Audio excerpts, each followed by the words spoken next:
Get to know all your favorite VRChat DJs all in one place. This is VRCDJ Live.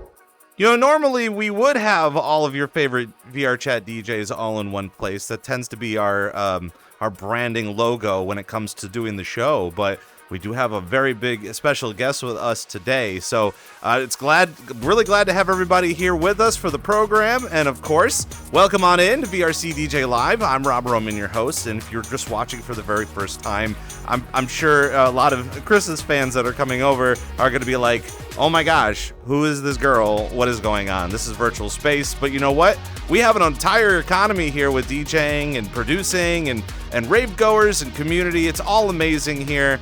And we also try to encourage more skills, including club ownership, security, promotion, obviously producing and DJing, but also like being a light director or a VJ or any of those things. We have all of that happening here in VRChat. And not only do we love to talk about our economy in here, because we do have a lot of people that are looking to bridge the gap from hobbyist to professional, but we also like to, try to ask the good questions and all the big questions to all the industry professionals. And I can't talk about this guy enough. I could literally just spend all 2 hours talking about this guy.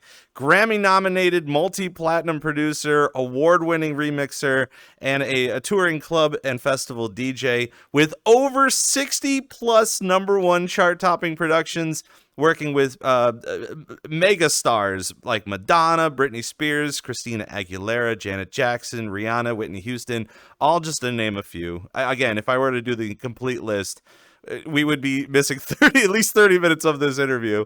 And fun fact, and I want to make sure that we kind of dive into this real fast, because I was doing my digging online before the interview, was mentored by musical icon, Oscar and Grammy winner, Giovanni Giorgio Moroder. Please welcome to the VRC DJ Live studios, Chris Cox. Hi, Rob. How are you? I'm stoked to see you, man. Like, again, I'm not gonna sit here and just fanboy and just be like, oh my God, Chris Cox. But like at the same time, I can't even. I'm sure I've told you this before, but like way back in the day, you would catch me on the basement floor in front of my boombox, listening to the live radio feed from the club, and just getting schooled in all of the Thunderpuss remixes and all of the Chris Cox stuff that keeps coming out, including the Whitney Houston track, of course. So just being able to sit down with you and chat about all this stuff is just absolutely fantastic. Thank you much. Well, you and I got to chat IRL recently during when you were in town and we met up at a DMS party, and it's always nice to see you, and nice to see you in in the Twitch space, which I know we've been in each other's rooms and everything. So yeah, it's always a pleasure to talk to somebody else who's kind of like devoted their whole life to this game. And also too, like, I know you're kind of still new to the virtual reality scene and understanding what we've got in here, and I would just say just wait until you see what everyone's cooking in here, because there are some groups and people in here that they've done some amazing things that you can only dream about, and then you sit there and you go, oh my gosh, this is taking it to a whole nother level. Obviously you're talking to an anime girl on the internet now, but at the same that's what I'm saying. But so I'm really happy that you took some time in your busy day, especially this busy week. I know you're just coming back from a trip from London, so I do appreciate you for coming on here to talk to us about some teaching stuff. I'm happy to be invited. I do apologize that I am not spawned into some creation that I still am flesh. I'm sorry, I haven't entered the sprawl yet. But it is soon TM. Yeah, it's fascinating because I have a few friends that are in this space, and my daughter turned me on to VRChat like a long time ago because she was doing it in school and stuff, and then but there was a friend of mine who was in kind of like a publicist or whatever, and she was telling me about these VR parties and the DJing thing, and how things have just kind of like, there's this whole other culture that exists. And I know a few people that are in my chat, are involved with it. And I've always been kind of fascinated, but just like when Second Life first came and all that, it's always fascinating. I'm like, all right, when am I And then, a little overwhelming. And then I think about, like, my problem is when I get into things why I don't game and stuff really anymore, because that would become the focal point. And so I would just want to just live in that world and not go back into reality, because reality is weird and scary. Well, welcome to Lately. everybody that's in virtual reality, that's for sure, because they're just like, well, if Yeah. everything is awesome here, then I don't have to go back to work, or I don't have to, I can just live here, and then all my favorite Yeah. things are here. So, It's the same thing you hear about, like people that go to Burning Man and things like that. It's like mm. you've seen another world, you've seen another way of life, and it's like, ooh, I kind of like it there. I want to stick around. But I'm sure we'll get you in here at some point in time, because we have many events that go on, actually daily. It's not even just a Friday, Saturday, Sunday thing, but we have people from all over the world putting together all these videos, video projects, all these events and festivals. We have huge, like, weekend long festivals in here with, like, the whole production, and it's very interesting Wow. on top of So, all of so that. what? So I'm just curious, what kind of? So when I've seen some things in the past, my daughter's told me about concerts that have gone on and things like that. So, like, if you have a festival in the VR world, so how many people are actually participating of something like that? Well, I know that we were talking a little bit earlier about furries and how, like, the furry conventions were happening, and then we have a lot of people, a lot of con goers that would go do that. Well, what Yeah. they've done is, instead of having furry conventions at a physical place, they actually have this thing called Furality, which is a convention in VR chat alone that you can Oh, purchase okay. a ticket to go. It's about $25, and they use another server. So they use another dedicated, like, server, so it doesn't, like, crash the platform based on how many people. And if you were to consider Furry Weekend Atlanta, which I went to last year, had about 17,000 attendees. About 2/3 of those attendees are here in VR chat. So all of the furs that are in here, you're talking, thousands of people doing convention work in here, but also doing club related stuff in here that you could That's really purchase a cool. ticket, and you could legit just go to a regular convention without even leaving your bedroom, to be honest. I just looked over the chat and saw it's for real insane. It kind of is. It's strange too, because again, all those people, they'll go to the fur convention. So basically, Yeah. again, 5/6 of the people that are at these conventions know what VR chat is, and they've been in it. I mean, it makes sense, because generally, like, people that are in, like, when you mention kind of con culture and stuff like that, are usually forward thinking. They're usually high tech, intelligence, and yeah, and also just kind of up for adventure. Like, I personally, everyone, all my friends know this. I love furries. Furries make me so happy. Anytime I'm at a gig or a festival and there's furries, it just I just make everything happen. And I've never gone to a con, but I landed in Reno one time because I had a gig in Tahoe, and it was during the biggest little fur con or whatever they had. And I was at that host hotel, and they just were walking through, like, the casino and everything, and it just made me so happy. And then I was meeting a few people, taking a few, but then I kind of, like, got called out. They're like, hey, they thought I was kind of making fun of them, and it's like, no, you don't understand. I'm just I'm that close to, I want to hug you, but I don't want to just bum yeah, rush I'm trying to you. Yeah. recognize your space. I'm trying not to make you like a sideshow thing, but I love it. Except I feel so bad when I see anybody that starts to remove their fursuit, and they're just so sweaty and so hot, and that's the only Mm. thing. It's like you need to get some kind of climate cooled suit or something, which I'm sure probably exists already. Honestly, But too. And I know we're going to talk a little bit about it too, because one of the things that we have been able to identify in virtual reality happens to be, again, festivals, 3-day festivals. We've had some really big talent in here before. Slushy's been in here before. oh yeah, that Porter makes sense. Robinson is also a really big influence in here. So he's performed Nice. in here. Muzz. Protostar, who's in the UK doing drum and bass stuff, he's in here frequently. So we have a lot of people, lineup people on actual festival lineups in here to perform and network, and there's just this whole economy in here that will be even more people to introduce you to. And a little bit later on in the interview, we're also going to be talking about disco, because everyone loves disco. They um do. Yeah, I but at love the it. same time, we have a community of people in here that are dedicated to not only performing disco, but reinventing disco of how it used to be, to the point where they have remodeled Studio 54 in here, like, Really. brick by brick, and they host disco nights at Studio 54. They call it Studio 45. Um, And That's super clever. and they have the whole kind of thing going on with the moving lights and the balconies and the Wow, that is yeah. really cool. That So is again, we're really trying cool. to. It's in virtual reality. That's the really neat thing is that you can literally create whatever you want. Yeah. Me personally, last year at the Winter Music Conference, we actually got to go to M2. Used to be owned by Prince down in Miami Beach, Oh yeah, and yeah. It was Paragon for a while, and it was Glam Slam for a while. yeah. Yeah. So that place, when I went in there, I was like looking around and being like, oh my God, this place looks like virtual reality. So I'm rebuilding M2 in here with Oh, all that's of cool. Well, with the actually, probably chandelier coming M2, down. because it was called Mansion for a while, so it was M2. I'm Mansion, guessing yeah. Mansion 2. Yeah, that yeah, I played there a couple times back in the day. But that fun fact, that room and it was during a party when it was Prince's Glam Slam, because Prince is like my favorite artist ever. That's my one tattoo that I have is Hey, like there Prince. you go. So when I got to go to Glam Slam when it was there, I went, and it was funny because it was Abel Aguilar. It was like his birthday, and it was a birthday party, and late '90s. But that was the night. Two things happened that night, but like there were three major things happened. But that was the night that I kind of had my awakening on the build up.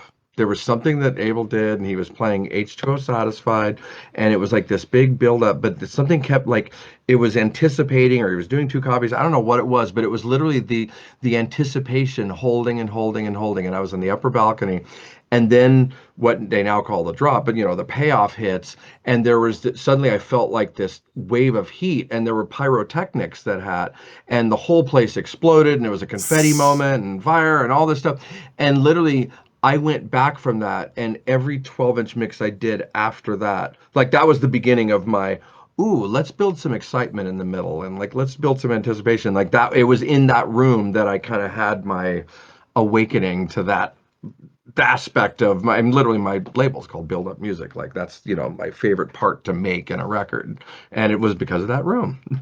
And that's what I wish to hope, because like when I went in there and I went to M2, it was just this huge fascinating moment being like this used to be amazing. And I was a dork because I was there and I talked to a security officer and I was just like, can you tell me a little bit of the history about this place? Because people have been telling me that Prince owned it, and he was just like, oh, they have it all up online. So I'm like in the back of the room listening to everyone's having a good time. I'm on my phone being like looking up the history of Oh, I M2, love being that. like, No, oh I my love gosh, this that. is crazy.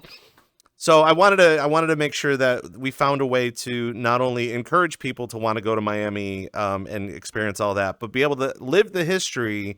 But also, again, you just put your headset on or you're on desktop, doing your thing, and you'll be able to explore that sort of stuff. That's really really interesting and really compelling because yeah, taking that, obviously you said Studio 54, but you could have so many iconic places that people have heard about in documentaries or have seen pictures, or CBGBs or this or that, and it's kind of like, oh yeah, you could just kind of experience it Hmm. in a way better than you would reading a Wikipedia article or something. That's really clever. Yeah. It's really hard for us though, especially with YouTube, and we have a lot of people that like currently this week, without getting too much into it because we still have the interview to do. I mean, we can sit here and BS all we want, but like we still have lots of things to talk about today.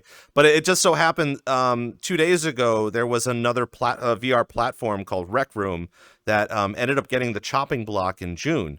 And they've been kind of going on for such a long time. Again, a virtual space where you could sit and you could chat with people. But because they weren't gaining enough money or not enough players were a part of it, they are literally closing their doors. What that means for the virtual reality scene is that people that don't do virtual reality are just seeing this as like a fad or a gimmick, or whatever else. Granted, VRChat has enough players in the system that we're doing well, but again, Meta's closing their doors for virtual reality. The Rec Room is closing their doors. So the people from the outside looking in, they're just like, why would I be spending all this money to kind of come in and see what these experiences are all about? So we have to continue to try to bridge the gap and give them a better understanding of what we actually do in here.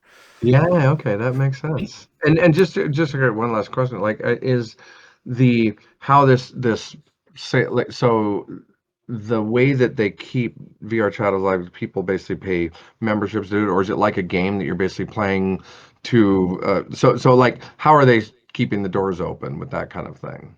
or I like I in believe the general? developers are looking into maybe Zev can give me a better understanding of this because he kind of follows that sort of stuff, our producer. But they kind of go off of different partnerships with people. So Okay. like when Oculus was coming out with their headset, they would partner up with them to make their experience a lot easier, compatible for them. We also have a company called, was it EOZ or O's, who manufactures sport like full body. So Like there's ways active for them. shirts and stuff? Yeah, so they help support that process with what we got in here.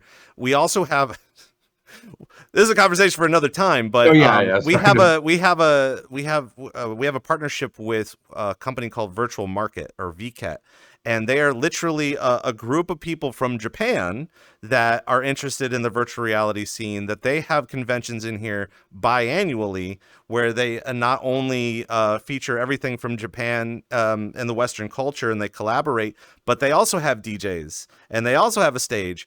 And it's gotten so popular that they've created an actual convention about virtual reality Oh, from the that's virtual cool. reality world. So you can go to Japan and go to the actual virtual market, but also come in here and communicate with people from Japan, and they can communicate with us. We could have classes how to speak Japanese and stuff. That's Best part cool. of it, all of that is free. There's for Wow. people to do and hang out. All the events in here are free. Yeah, yeah, yeah. Tipping culture is a very good thing. You know, tip the DJ. But Yep. yeah, for the people, we love to talk to new DJs in here because they're looking for their exposure moment. They're looking for their moments Of to course, come on yeah. in here and perform in front of a crowd and kind of get over the jitters and stuff like that. And that's where this show comes in, where we kind of talk to them and say, what do you want to do? Do you want to make money? Do you want to go to the festival circuit? Do you want to? We have a lot of producers in here. We have record labels in here. And they're starting their brand new record labels, but they're testing the waters to see if they can go pro.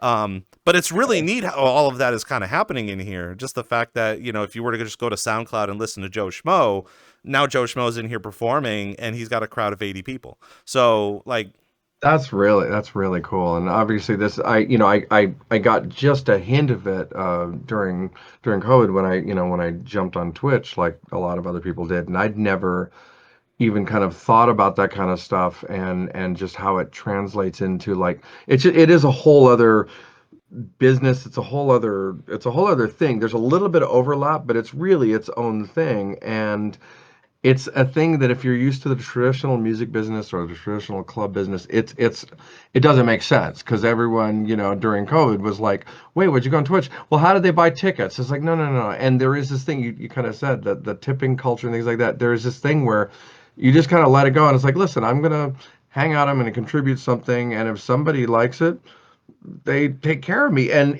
that happened over and over and over during Twitch, and was something I never experienced in my entire career. And it was really kind of, I don't know, just kind of inspiring and kind of hopeful. It's really neat.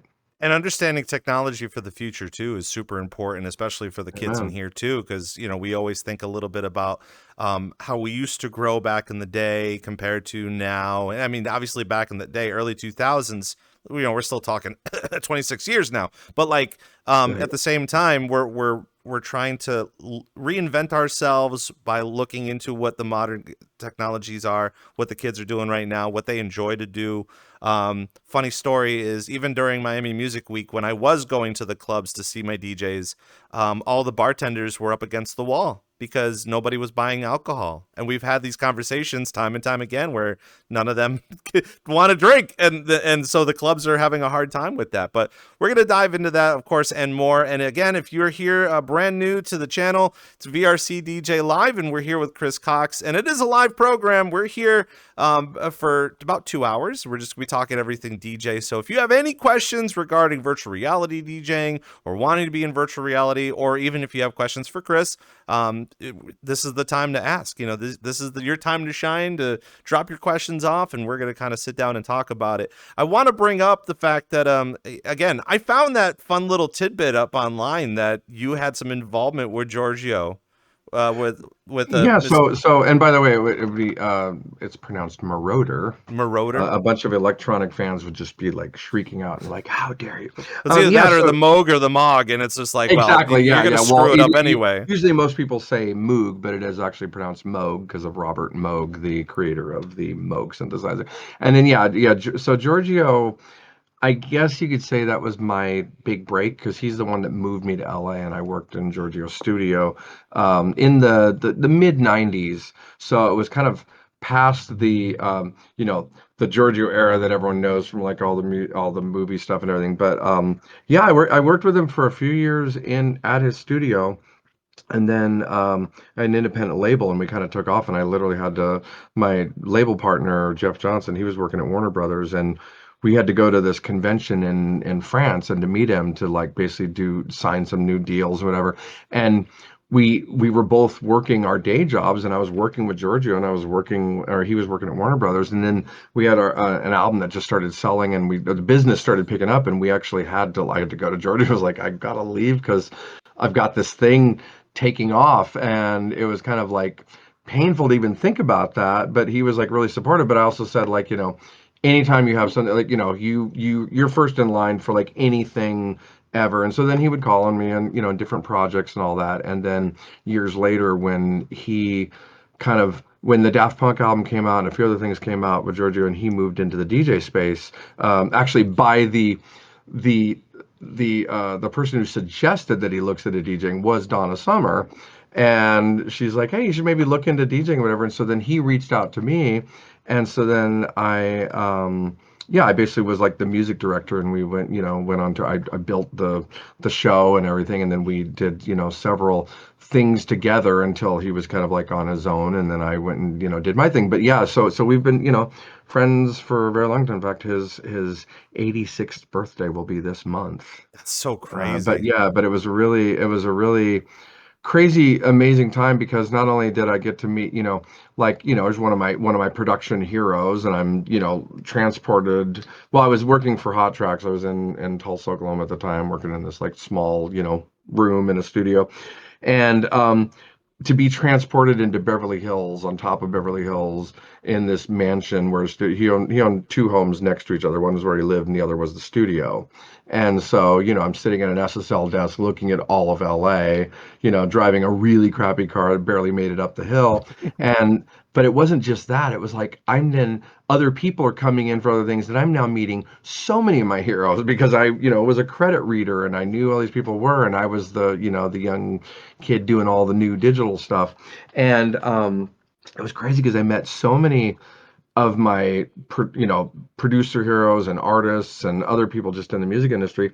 But then I made a core group of friends from like other people that were kind of affiliated with Giorgio's team, and are some of my closest friends ever since. And my mentor on like on the engineering side and a few other things. And it was a really great experience.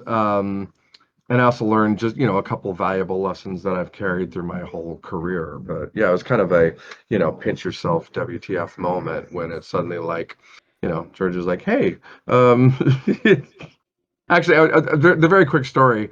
Um, and by the way, I do talk too much, so you can stop me anytime. So, No, so this the is very great. quick story is Giorgio had, him and Donna Summer had worked together on all those classic productions and all those iconic things, and then he did an album for, so Donna was moving over, so her deal with Casablanca was done. Casablanca got bought by Polygram or whatever back in the day, and she moved over to Geffen Records. And Giorgio produced an album with the same team and everything, and there was an album called I'm a Rainbow. And David Geffen heard it, or apparently this is the rumor, that he heard it and didn't like it, and so he basically shelved the album. And they called Quincy Jones, and Quincy Jones did the album that had Love is in Control, and all that kind of the whatever you call it, like that era of Donna, kind of more in the '80s, Donna versus '70s.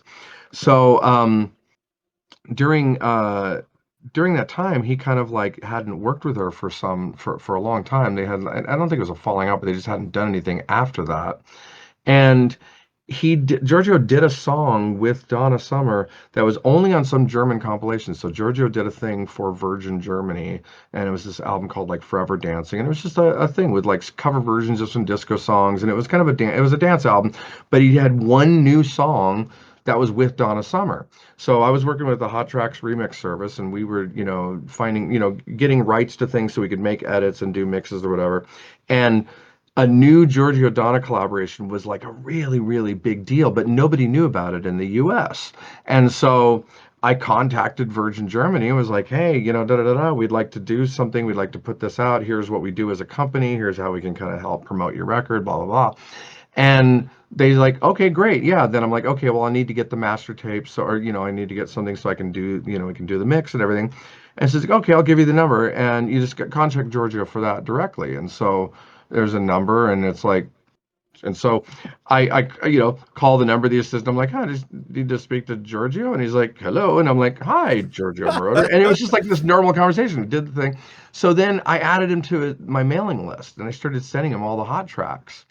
And it was just this weird thing because one day, like we were talking, one day I get a call and it's like, hey, Giorgio Moroder's on the phone. I was like, and I'm in Tulsa, Oklahoma. And it was kind of, okay, that's interesting. And he was needle dropping one of the things and he heard one of the remixes I did. And I was doing an early version before there was all the technology nowadays where you can just change the BPM of something and it keeps the pitch the same and everything, just like pushing the pitch button on the CDJs and moving it up and down and everything kind of stays in the same key. Well, that didn't exist until whatever, the later 90s. But I was doing it we were doing a thing at Hot Tracks. We kind of did this weird little hack with Sound Designer and we were doing this with a combination of digital and hardware, and I was doing remixes where I was pitching things up, making a new acapella and a new tempo, and then making edits.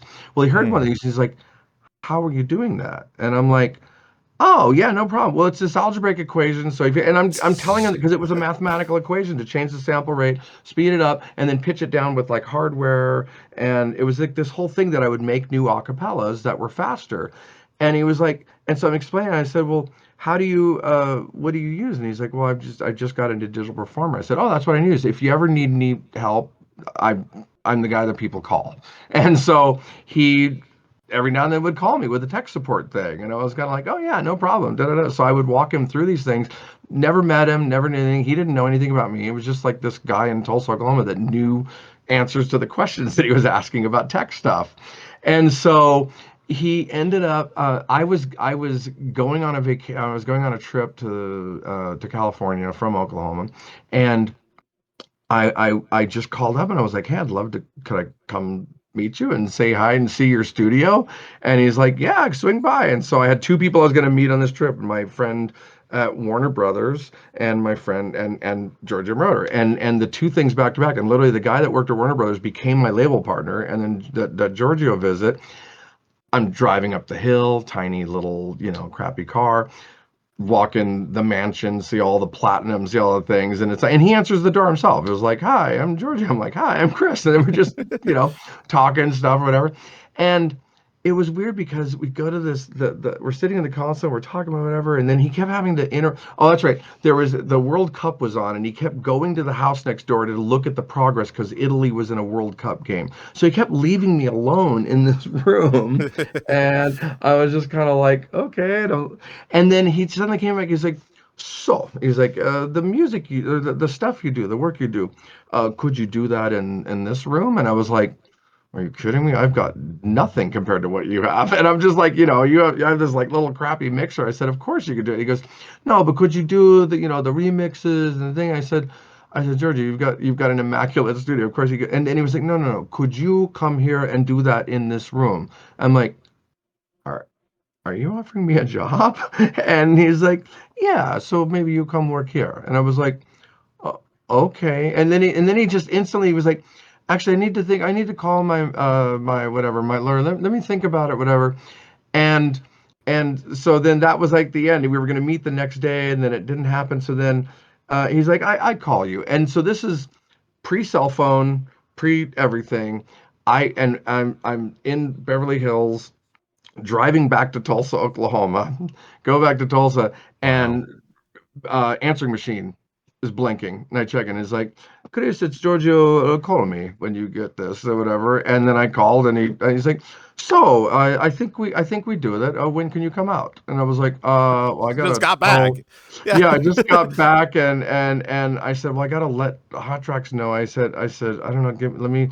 And he's like, okay, well, make it fast. Don't keep me waiting. And I was like, okay, no problem. And 3 weeks later, I was driving back to Beverly Hills to go it. And then I Wow. got to his studio, and I was there for maybe like the second. And so I didn't have a place to stay yet, so there was just like the housekeeper brought like this mattress and put it in one of the empty rooms in this mansion.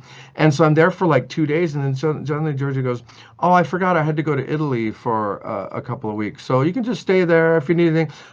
So I'll see you in 3 weeks." And he left me alone in this mansion with a mattress in the back thing. I'm in a brand new city.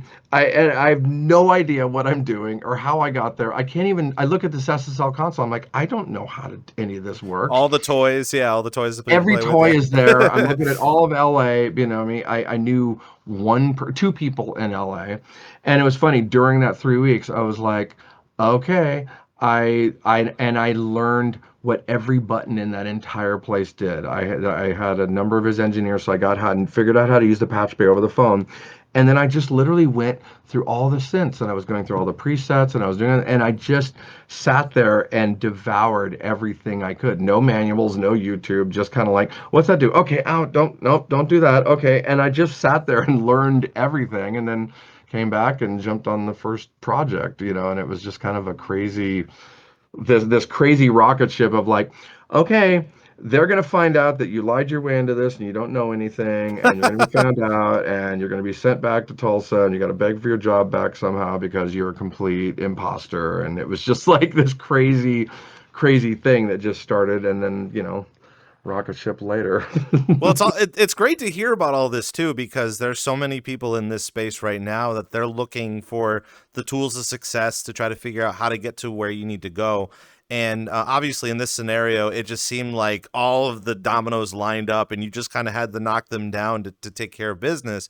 But I know one of the questions that I was going to ask you was like if there was a time where he was like mentoring you to, just not only get you better at your craft, or if you were finding ways to find success to give to him, so he was inspired by your success as well. So it seemed like what you were just saying, it kind of worked a little bit in your favor, where you were just like, I made the thing, he liked it, he invited me, and then left to say, I'm giving you a couple of days to figure it out here. Yeah. And it's kind of forcing you to learn about that sort of stuff, Well, but then also what? Mhm. Then the other thing that I got. So then when he did come back, there was this thing. So I was making house music and commercial dance and kind of getting my remix feet wet and all that. And so there was a project where it was like, some things needed to be made. And I remember I made two things that I got. So one thing with he would do the demo. He would just, for like a writing demo, and he would kind of do the thing, and he would just kind of sing, but it would be kind of nonsensical lyrics like you would do when you're a writer, and blah, blah, blah, blah, blah. And so he would then say, okay, this needs to be finished. So basically he would do the demo, and I needed to kind of like flush it out. But I wouldn't touch any of his parts. I would just try to build other things. And then because it's Giorgio Moroder, I don't want to touch his work, whatever. And then I kind of gave him something. He goes, "What is this?" I said, "Well, he goes, but he had to kind of explain to me. It's like, no, what I'm making is the demo. I want you forget about what I want you to take that and make it not sound good, but make like don't. And I had to learn like, oh, that's the idea that you're generating. But I was putting him on such a high pedestal, I didn't want to touch anything, and he was just going, no, we're working on this together now. So here I've started this idea. Now take it and you do your thing to make it better. And so it was kind of I had to very quickly develop my own confidence that I knew what I was doing, and not getting psyched out by going, but this is the legendary father of electronic music. And it's kind of Sure. like, okay, well, yeah, I don't know what he knows, but I know a few things, but I know enough to get in the room. So now I kind of got to trust myself a little bit. But then the other major thing I got from him, and there's a bunch of little things, but the other big thing was there was a project and I was doing some things where I was kind of making some, this is 95, probably 94, 95. And I'm making some kind of like house beat. There was a project coming in and I was kind of making some things. And I remember playing him a bunch of tracks and it'd just be kind of like what would now be like a 90s house track, whatever, but some kind of cool music beds. And he was kind of listening. And then he was just like, Where's the melody?" And I said, "What?" And he goes, "This is not good." I had like 10 things and he didn't like any of them. And so instantly I'm already thinking, well, I'm going to drive this crappy car back to Tulsa because this whole ride's over. And then he just kept saying, where's the melody?" And I didn't understand what he said. And then it was literally like that night, I was kind of thinking I was just totally like just chewed up and so depressed and just thinking like this whole thing was a bust and I'm a failure before I even started. And then one of the keyboards, this one keyboard that he had in there, which was kind of mounted on the wall, was the "Take My Breath Away" keyboard. Like the whole opening riff and everything was on this Jupiter Roland Super Jupiter 8. And I remember just kind of looking at it and I thought of the song, and I suddenly went, "Oh, melody, melody. Oh my God." I'm thinking of rhythm track because I'm so ingrained in house music and dance music. And when you just make a house groove, you take whatever, like a drum track, anything that would be like a deep house record now, or anything, any kind of thing, like that's just the rhythm track. And when you're talking to other musicians and you're talking to composers, that's the rhythm track. But the melody is the thing you put on top of it. So in remixing, it's the vocal of the original, or it's the original idea of the song. And I realized that I had been so focused on making the cool stuff, which was the grooves and the drums and all that stuff. The fundamental thing, which is like, okay, what's the thing that you're actually humming the next day? What's the thing that you're singing along with? Well, that's the melody. There's a difference between a melody and a riff. And I was focused only on riffs. And so when he just said that, and it wasn't like he said, "All right, let me show you what it is." He was just going, "All this stuff you've made sucks. And where's the part that actually people want?" But it was kind of up to me to go, "Oh, that's what you mean." And then it was literally, it's like the Wizard of Oz. It's like I had the skill set, I just didn't know it because I didn't trust it, and I put myself in such a thing where I was like, "No, this is all kind of I haven't earned it yet. I'm not at that level because I haven't like gone through and had this whole career and then learned." And then that's something I learned really quickly is like, okay, well, you could fake it to make it just a little bit, but really what's important is like, okay, you could fake it a little to get in the door, but then you need to really do the work. Or if you already know it, you need to trust yourself. And the advice that I give to all, because like you'd mentioned that a lot of people ask, you know, they'll get their feet wet in something, and how do they develop their business even for how do they get further along? Hmm. And so many people will practice the skill set, and so many people will practice, "I got to get better at this and I got to get better at this, I got to get better at this." It's like, well, yeah, you need to be competent in something if you're being hired for something, obviously, or but you only need to know a little bit, but you also have to have, some confidence. You have to have this. But the main thing is you also just don't be an asshole. Don't be an asshole, because there's people that will be helpful to you if you're not too thirsty, if you're not too, but mainly if you're a good hang, you can get really far. And then you just have to be aware of what else is going on in the room and pay attention. And then you meet a few people. So Brian Reeves was like an engineer at Giorgio's, that he was just a nice guy. He was a cool guy, and he'd worked on, like, I mean, Billy Idol, like the 16 Candles soundtrack, the like these major iconic all-time records, they all went through him, and he was the engineer for Harold Faltermeyer, for Keith Forsey, for all these people that were heroes of mine, and we're hanging out because I'm the programmer and he's the engineer on different projects, and I'm just asking him questions, but we're just hanging out. It wasn't like, okay, I'm going to drain, and now it's like one of my longest friends, like a few decades later, and somebody that I trust dearly because, it was like know a little bit that you're not going to mess up anyone else's job. So as long as you're not bringing anyone else's down, you don't have to know everything. And I tell this to my daughters too, like, you don't have to know everything at your job. Know enough to be helpful to somebody, but if you don't know, then stay longer, go in earlier, whatever, do the work to learn the thing. But the entire time, it doesn't matter if you're an asshole, if nobody wants to actually be around you, or if you bring the energy of the room down.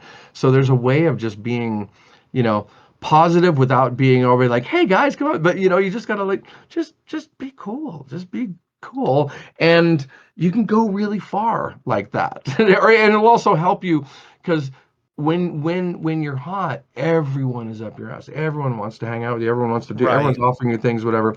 And then once the next person's turn, if you were an asshole while you were here, nobody's talking to you when you're there. But if you were you're a good hang, you're good to other people, you give other people opportunities, you don't just try to hoard, you know, the opportunities or the information, then it all comes back to you eventually because it's like then people are, you'll get invited to jobs or things that then could turn into the next thing that gives you that other peak. So it's always just like, do your homework, be dependable, be reliable, and don't be an asshole. I think Like doing your that's homework here too is super important, especially for the DJs in virtual reality. What they've been kind of noticing that most of the time, it seems like it's everyone's birthday. There's a big old event. Hey, can you perform this? We have a lineup of 8 DJs, and we need you in here. And it's so easy in here because most of the DJs in here, they're hobbyists first, and they don't get paid, so they'll just come in to perform to get experience.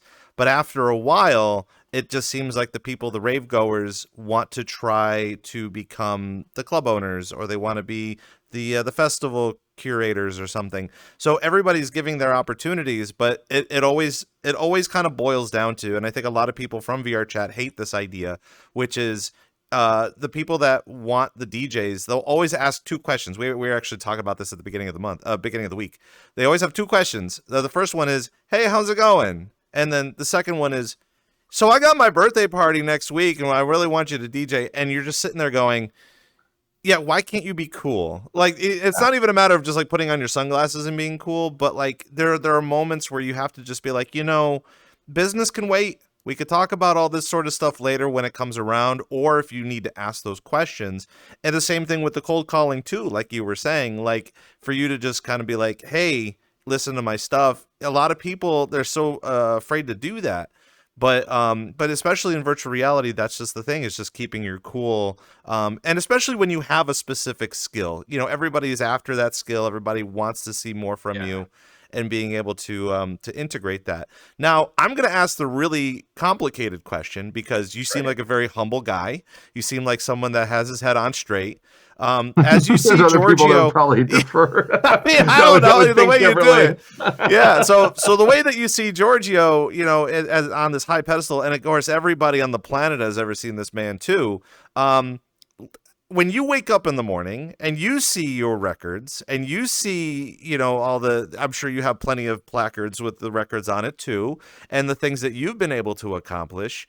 Where do you see yourself on the line of like Giorgio? I mean, I would assume that a lot of people, have high respect for you and high honors of the things that you've done. Where do you see your accolades? Well, not even close to Georgia, and that's something because I've said this to people before. Like I've met some. I've been okay. I've been around some DJs and known them and peers and people I've known that really think that they're all that. That like DJs that will show up on stage and they are acting like they're doing you a favor by showing up, and it's just really not how I like to conduct business or just be as a person. But the egos and that.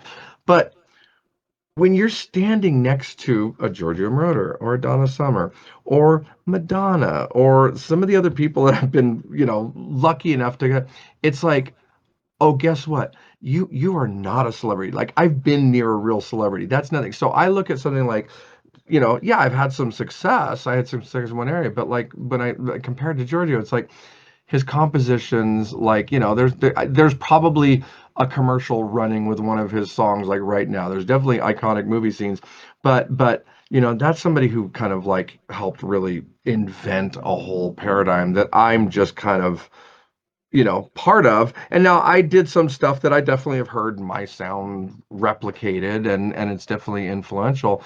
But I don't see it the same way because, and I've noticed this because it's funny because when I've talked to Giorgio, like Giorgio knows his status, he knows who he is and all that, but he didn't. I don't think he really got it until we went out on tour because he hadn't been in clubs, he hadn't been doing, and he doesn't know, like he knows.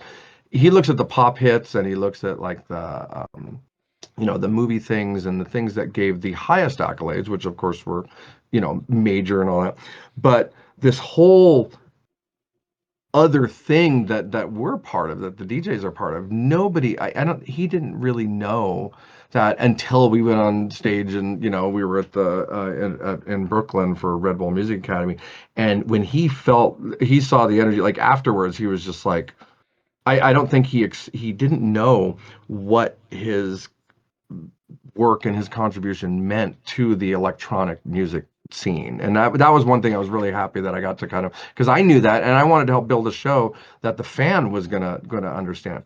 So I don't see myself in that same way because like many other people, you do a thing and it's cool if it blows up and it does well, but a lot of times you just think that was just a job and you're on to the next job. It's not like I'm sitting around going, wow, remember when I did Whitney? That was really awesome. It's like, but because a lot of times it's kind of like, yeah, it was cool. And that got more work. And so then a lot of it is like, and I have noticed that I noticed a similarity with Georgia because when I would talk about something fast, he didn't really want to talk about the past. He was so fascinated about everything that was brand new. Or when people would come to the studio, I watched him have conversations about every topic except music. He could talk about, about aeronautics or talk about, baking or talking about, sports cars or whatever in multiple languages. And but when I would try to talk about music or he would be interviewed for something. I remember VH1 came there to interview him for something, and they would ask him questions, and he was looking to me to say, Chris, what's the answer to that? Because I knew his stuff. Because for him, he was in the middle of a thing and he was doing a job, and then he moved on to the next thing. And so you don't like when you're a fan of somebody. Like I'm a fan of tons of albums and people. I mean, devoted my whole life to music because I've been a fan of music. And there's some albums that I have digested every single note of, and I know every single bit of. But then the person who made that album, that was a snapshot of one thing of their life. And then maybe they performed a few things on tour and it's meaningful to them, but they're on to the next thing. But yet, if you're a fan of something, if you wake up every day to the same song for 3 years, you know everything, but uh, you have a different hold on that than the person who actually made it. Like they have the authorship of it and it's meaningful. And if it was something that came out of them of a personal thing, they have that. But the relationship with it, once you finish something and release it, it's all about what the fans' relationship with that. And I don't think I have that yet. I've made some hits, but I don't think I've made. I always feel incomplete. I haven't done like the real thing that I was supposed to do yet, which keeps me going. Yeah. But also too, like I know we're gonna kind of dive into it in the next couple of questions, but like that's the quirky thing about all of this is that you've had so many hits that you've been able to remix or recreate or do that it's kind of locked in, and especially for the people in here too, when they start to see a popular so and so, they'll always kind of go to it as if like they're hearing about it for the first time. The Whitney track, for example, like that is kind of a staple, and it should be in everybody's catalog. But everybody already has heard it. They've heard it on the radio, and they know of it. I'm not saying that they've heard it from their parents, but like also too, they've not calling you old or anything, but like it's just again, it's locked in. So when we kind of get to that point, it's going to be a matter of understanding of what the newer generation, how they kind of take a look at you and how you want to see yourself in the future as well. I don't know if you wanted to just kind of jump into this question because it is VRCDJ Live. It's a live program. We're here with Chris Cox, and feel free to ask your questions, man. I mean, this is the reason why we have him here on the program to kind of help you guys along your way and your DJ journeys, especially in virtual reality. And if you want to continue to be mentored by Giorgio too. He might as well do it now while he's still here. No doubt. But we have a question about asking DJs to DJ when you have a birthday party. What kind of advice? I feel like I already know what this answer is going to be, Wait, but I'm sorry. So the answer is as a DJ or as the person doing the party? What's the my friend has a Find the birthday question? party they're planning and is going to ask some DJs to DJ. What is the advice? How would you do that? So if somebody were to ask you Oh, to yeah, yeah, DJ yeah. because of a birthday party, how would they approach you Well, with so that? so the thing is, like, it's really funny because I just did a birthday party in London. I did a private party, which is like basically a corporate private event, which I do, and how I recommend like how to reach out to talent. So number one, if you're throwing a party, if it's your birthday party and you want to have a virtual party or you want to have a real life party or something like that, um, like I said with talent, don't be an asshole. The same thing if you're the party promoter, if you're like the club owner, if all that like it's doing any job, anyone going to a job, or you're a roofer in Vegas or you're a taxi driver and you're whatever, anyone doing a job, there's stresses associated with the job. Okay, you throw a party, there's stresses associated with the party. So if you also have a bad attitude and you don't treat people with mutual respect or anything like that, even if they're a hired person, you're not going to be somebody who's going to have people wanting to come do your events. I always say that there's three reasons I'll do an event. If somebody approaches me with something, I without knowing this, I realized this later on in life, but the thing I realized was you if I'll do a job, okay, so is it paying? Is it paying and how much is it worth my while to do that? That's like number one. Okay, not always number one, but that's one of the three things. The other thing is, okay, is it politically good? Is this say like, all right, if I do this for this person and I do this party, that's also the person who books for Insomniac, so they'll keep me in mind so maybe it's a good idea to do it. Or it's this other person who I'd kind of like to get them from my event, so da da da da da da da da da. Um, the third fact is, or the third tier of this is, will I have a good time? Will it be fun? There was a place that used to hire DJs for Hawaii, and you didn't get paid, but you got a plane ticket, and they had a condo you could stay at. So you got a trip to Hawaii. So absolutely, I'll do that all night.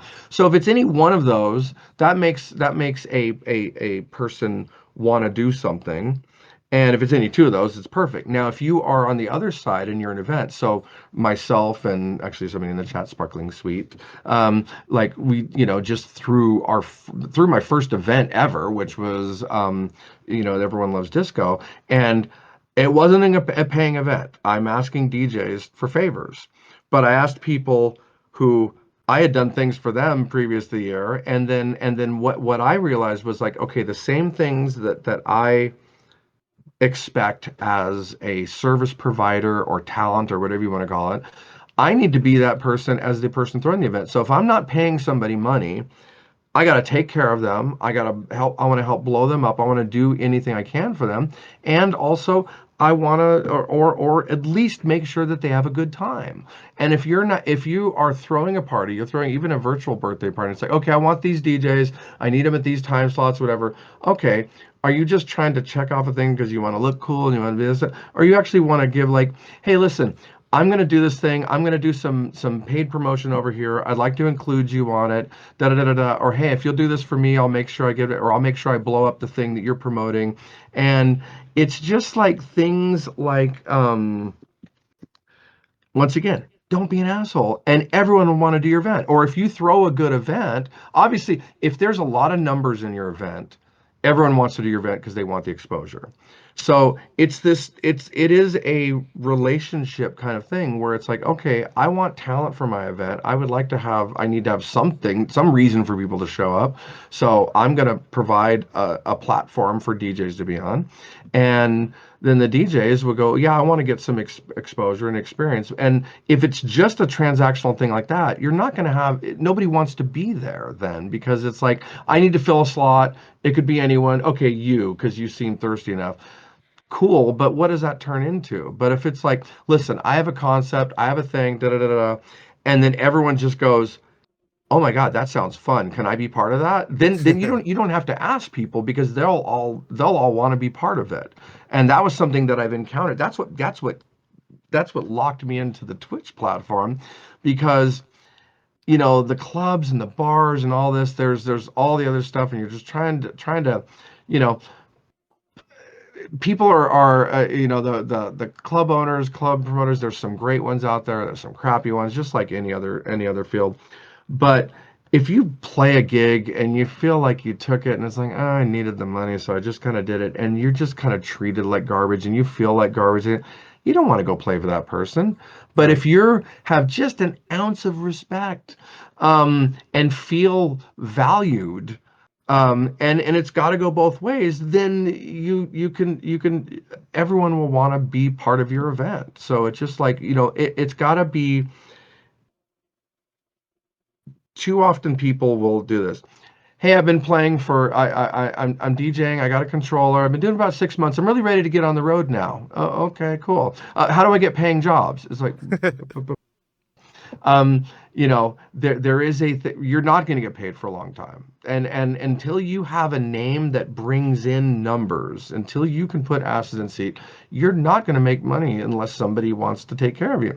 So in the end, then okay, get better at your craft, connect with more people, and become something valuable, or something. That you mentioned Slushy earlier, and that was somebody that I remember discovering him at Life is Beautiful, and he was kind of like under the Marshmallow umbrella, same management, didn't know anything about him. But I remember when I first saw his first live set, it was like a festival thing. I was like, okay, I love what this guy's doing, because it was exciting, it was fun, it was blurring that line between, like, anime plur raver, but also like hard banging, draw, and it was just like, okay, he's having fun. He's looking like he's having a good time. Everyone's having a good time. I know he got paid a lot of money, but now, okay, I wanna pay attention to this guy because I had a good time. But if you go up there and you're like, yo, bro, I can drop a beat better than anyone. Why don't you let me play your party? And then I'm sick, man. It's like, all right, calm down, dude. Like, and I know you've been around enough DJs to know the type. We've been to DJ conferences where Well, everyone's it's trying to out cool each other, out bro each other. It's like, in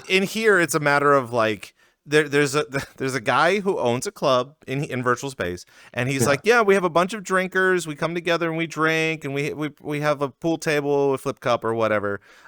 We want you to perform, and I'm not gonna, I can't say the name obviously, but like, they put me down at like a 2 a.m. slot. Now if they start performing at like 10 o'clock at night, they're gonna be drinking, they're all gonna be drunk or like passed out by 2 a.m. And it's kind of just a scenario of like, I'm not saying I'm a headliner by any means, but like if you were to kind of put me on that route at 2 a.m., by the end of the night, there's like 5 people. There's a couple of people laying down over there sleeping. This one's passed out. This one's passed out. And I kind of said all right, I'm going to remember this, and just be casual absolutely. about it and just be like, you messed up. You can't blame the DJ because I'm Yeah. here. I'm ready And to that's do the, and that's this. the other thing. As a DJ, the one thing you should never, ever, ever do, new DJ, old DJ, whatever, don't, if you're in if say, let's say you agree to a situation and you get there and you're like, oh, this is so, God, why did I do this? Don't take it out on the audience. Don't take it out on the promoter. Don't take it out on anyone else. Yeah, you could grumble to your significant other or another DJ that you're really close, but don't sit there. First of all, definitely don't blast it, online or anything like that. Like, Oh unless yeah. you have an actual thing where somebody really effed you over, or took money from you, or did something horrendous, whatever. But just to be like, I'm better than this. Why am I playing at 2 a.m.? Okay, well, guess what? I played for like a pretty empty room Monday night here in Vegas, but I didn't complain about it. Maybe one other person goes, yeah, it was kind of a rough night tonight. But guess what? I was paid to be there. I was paid there. And that person, even let's say that person that threw that party and put you on at 2 a.m. and you played for nobody. Well, first of all, out of those 5 people, one of those people might go, you know what, I really like that person. And if you gain one fan at any gig, that's great. But if you kind of slag the promoter or whatever, so the best way would be like, I did this thing. There's always a way to kind of go back and just, where you write them afterwards, or let them know, like, call them the next day. Thank you so much for letting, but I was gonna, a little rough being up that late, but I so appreciate the thing. Let me know if I can be of service again. And just that, forget how you play, because it's how you interact with the people that's more likely to get you another gig and a better time slot. Not that you need to kiss their ass, but just don't be a problem for people trying to do things, because everyone has their job, and especially if nobody's getting paid any money, Mm-hmm. then don't do it. If it's going to be the money, or if it's going to be the thing, well, I want to get attention. Okay, well, you'll get attention when you kind of deserve attention, because you don't have to blow your own horn when things start happening or you start getting a buzz on you. Everyone comes out of the woodwork. Like, I remember, at one point, Thunderpuss didn't have management until the very, very, very end. Like, I'm talking like the last month, and there were managers I carried on with, but like I was kind of the manager, because I would do the negotiating, whatever.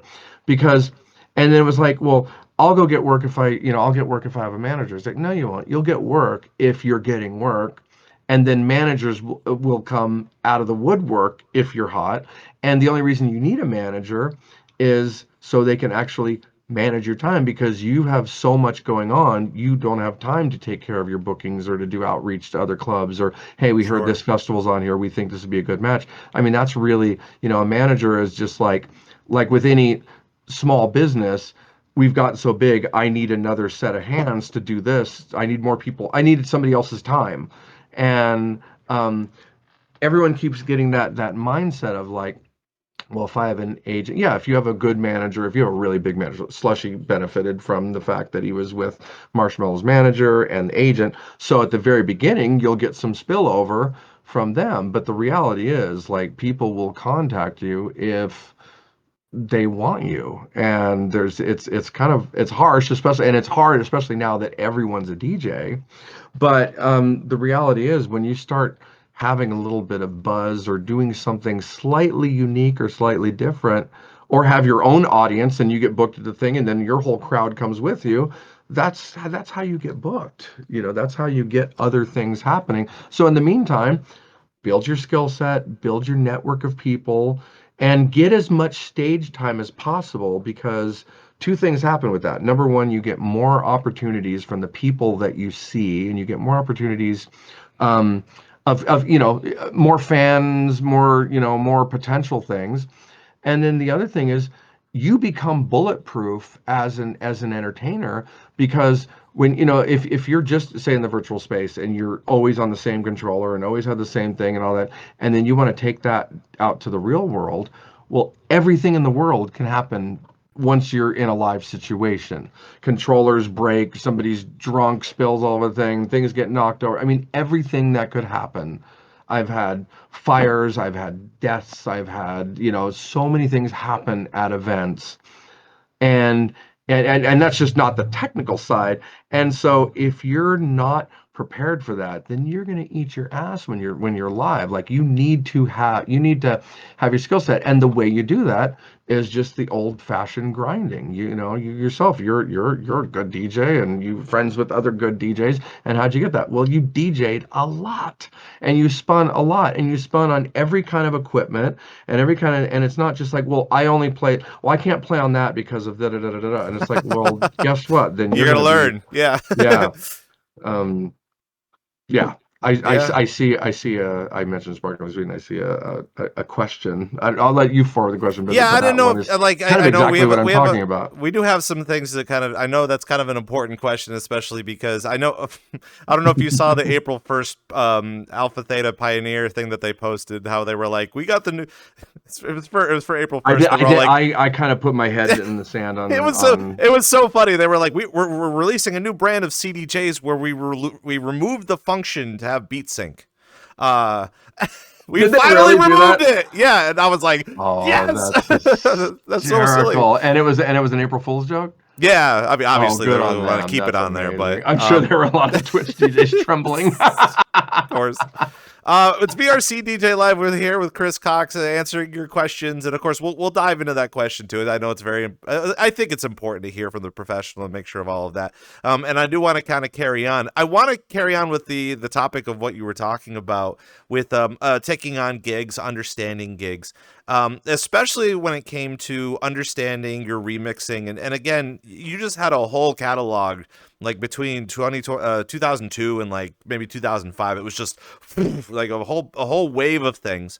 And when it comes to, let's just say, I have known that you've said that in the past that certain labels will approach you and say, "Hey, we would love for you to put your spin on this, or we would love for you to produce this." And maybe you can also enlighten us about how you do the Chris Cox mega mixes too, because that's a whole process as well with Hannah Montana. Obviously, I think the most famous one is the Britney Spears one from the Greatest Hits album. Yeah, for sure. I enjoy that one personally, but like, what do you take all of those?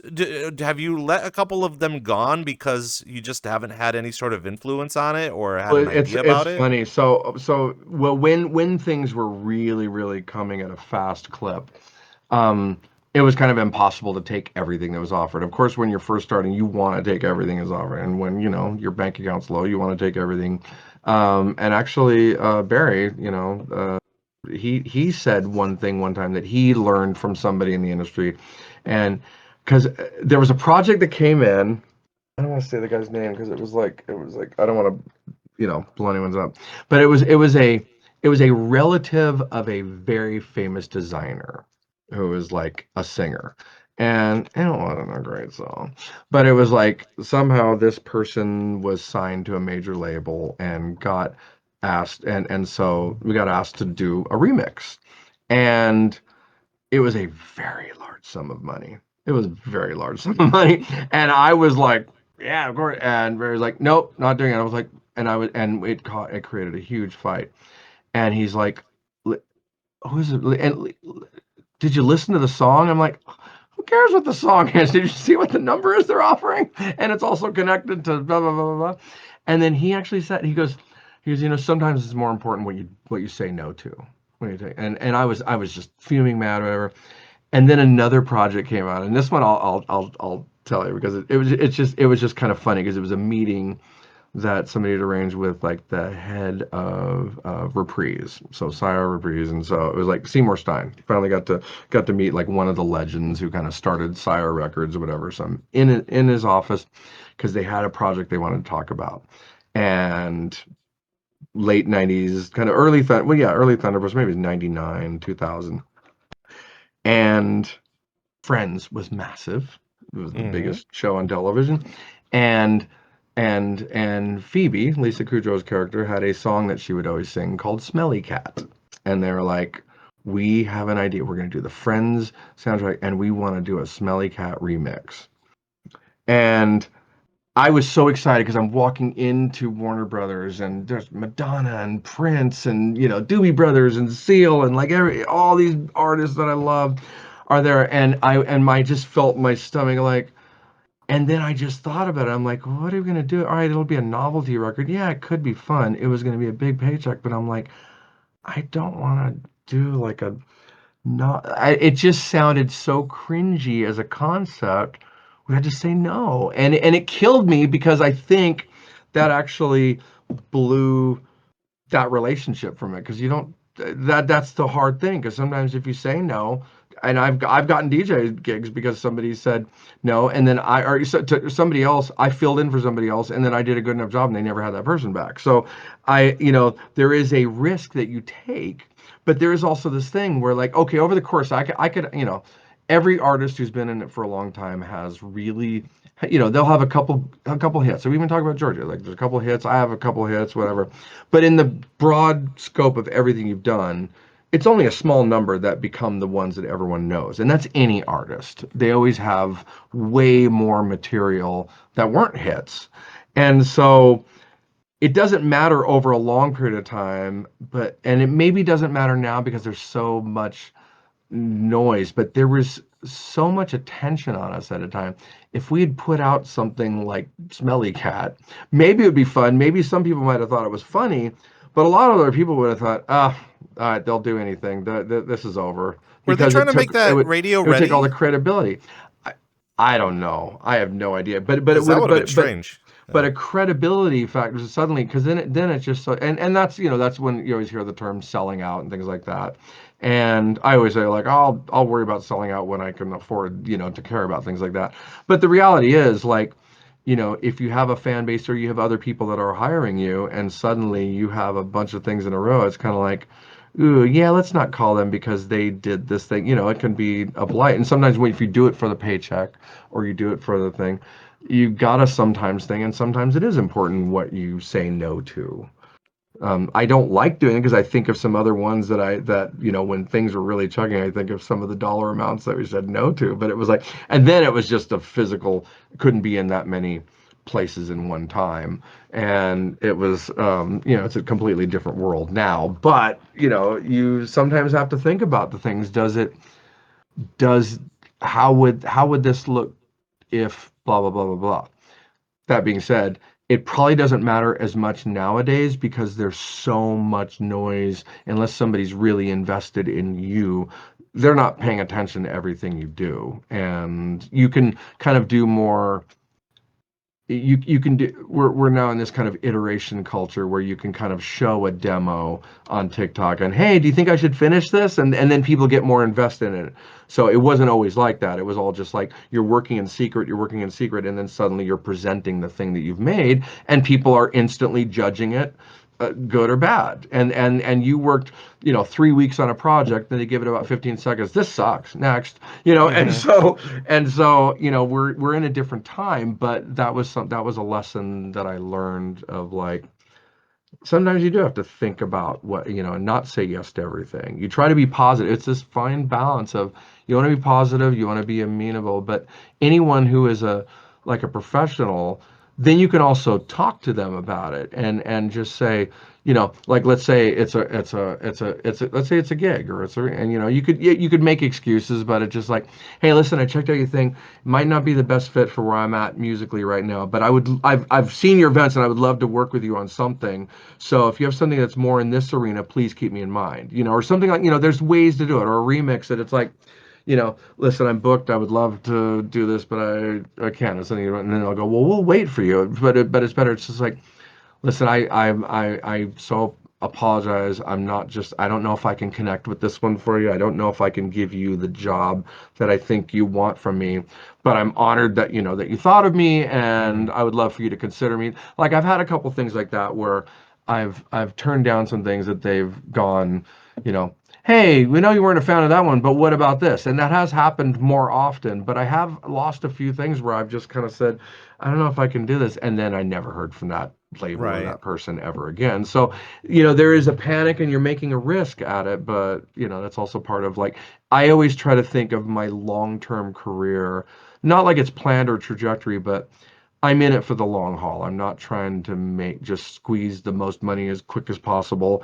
and do the big cash score and all that stuff. Whether it's DJing or production wise, I always think about, like, I like having relationships that last a long time, because that's kind of keeps you working. Plus, a lot of times I don't care what I'm working on. I just like working. I like doing things. Hmm. And so it's like, if somebody goes, "Hey, we got this metal album. Do you want to mix it?" I'm like, let me hear it. Let me, sure. Like, hey, we got a hip hop show we need a music director for. Cool. Like, because I just like doing things, and I don't like doing the same thing over and over and over again. But while you're building your career, or just getting your time, you're getting your 10,000 hours in, try to say yes to most things. And then if it's something, unless it's something that you're like, okay, I know in my heart I don't want to do this, but I probably should, or but then really think about it, because a lot of times somebody will respect you more if you say no, but obviously do it as no, this sucks. Why would I do this? Okay, that's a relationship you're never having again. Sure. You're never to worry about them calling you back.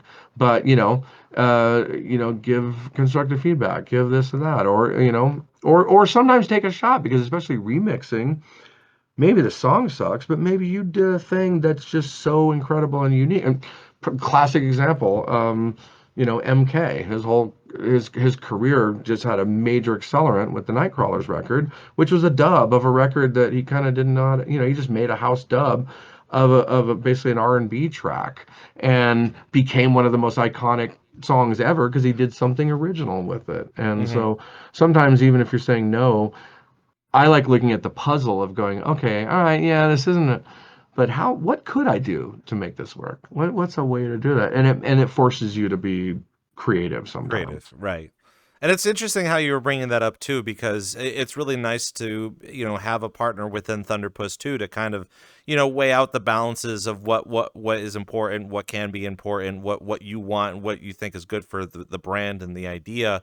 And the one thing that really resonates with me, and again, I'm throwing this back way too far because I have too many CDs, but I was really turned on with the MTV Remixes album, when they were coming out with the 2000s Remixes album, and that's where I also heard Papa's Got a Brand New Pig Bag, which is just an iconic tune, and being an understanding of like even just that era of not only just having the compilation albums, but also Jock Jams and Tommy Boy. All of that is super important, and it's and to be fair too, I don't think too many people were like super understanding of what was happening at the time when you were introducing all of these hits, these hip hop hits to sports arenas. Being able to kind of put that all together, but again, it just kind of culminated together with like the ideas of all the projects that you're all working on, the mega mixes that I feel like people not hadn't been too privy of listening to all the time, but as soon as they heard it, they're like, wow, that's a really cool concept. And even being able to bring over like the dancey and the Euro dance stuff that was kind of culminating at that time too. It just all kind of molded together. So in your mind, and we'll just kind of quickly touch upon this too, because I feel like Jock Jams is still a relatively big deal. Like every time Oh I yeah, play well, Space Jam, it's a big thing. even though it was a compilation series, for anyone who knows it, it's also kind of like a sound identifier. When you say Jock Jams, you're like, oh, I know what kind of song you mean. Like, there's some of the iconic records, but you just say Jock Jams, and it's kind of like, you already know, stadium hype, big riffs. You kind of either know songs or the type of thing. Yeah, that's one of the most uh, that was such a successful brand, the way they did that. And it was also really exciting because I would every now and then get messages from people where it's like, yo, I'm at a Rangers game and your track's playing, and thing. And that was really cool when you think about that. You're like, well, okay, yeah, there's 2,000 people in the club, that's cool, but wow, there was 20,000 people there, or there were 70,000 people in that when they dropped that. That is kind of very cool. So I want to kind of lead into a real quick segment about this, because I know I'm going to be able to just chew your ears off about this, especially as it's starting to culminate now. But obviously, house is coming back. Disco is starting to get a resurgence. I know currently with Disco Dom. I was thinking Yeah. of Don Diablo or something. I was thinking of that, but Wait, that's the wait, wrong Dom guy. Dalla? Not Dom Dalla. Dom Dombreski. Oh yeah, okay, yeah. Yeah, Disco Dom. That's what he has his own thing where he just does disco events. He does other things too, but like he makes disco and he's doing the disco thing, and he's bringing back everything from the huge hat with the feather and the suits and the dancers, the flappers and stuff like that, and just all the way around. But like even in virtual reality, disco is kind of making a comeback. So I kind of want to be able to just chew your ears off about what you've been able to experience. Obviously, I feel like a lot of your styles of music that you've been kind of releasing recently. Super Sleaze is also a really nice, bouncy, like house disco-y kind of a vibe. Talk to us about your process with that, because obviously everything that you've created several years ago has its own time and era, and now I feel like you're kind of diving into what could potentially be around for the next 6 years or so. Well, it's weird because as the song says, everyone loves disco. That's right.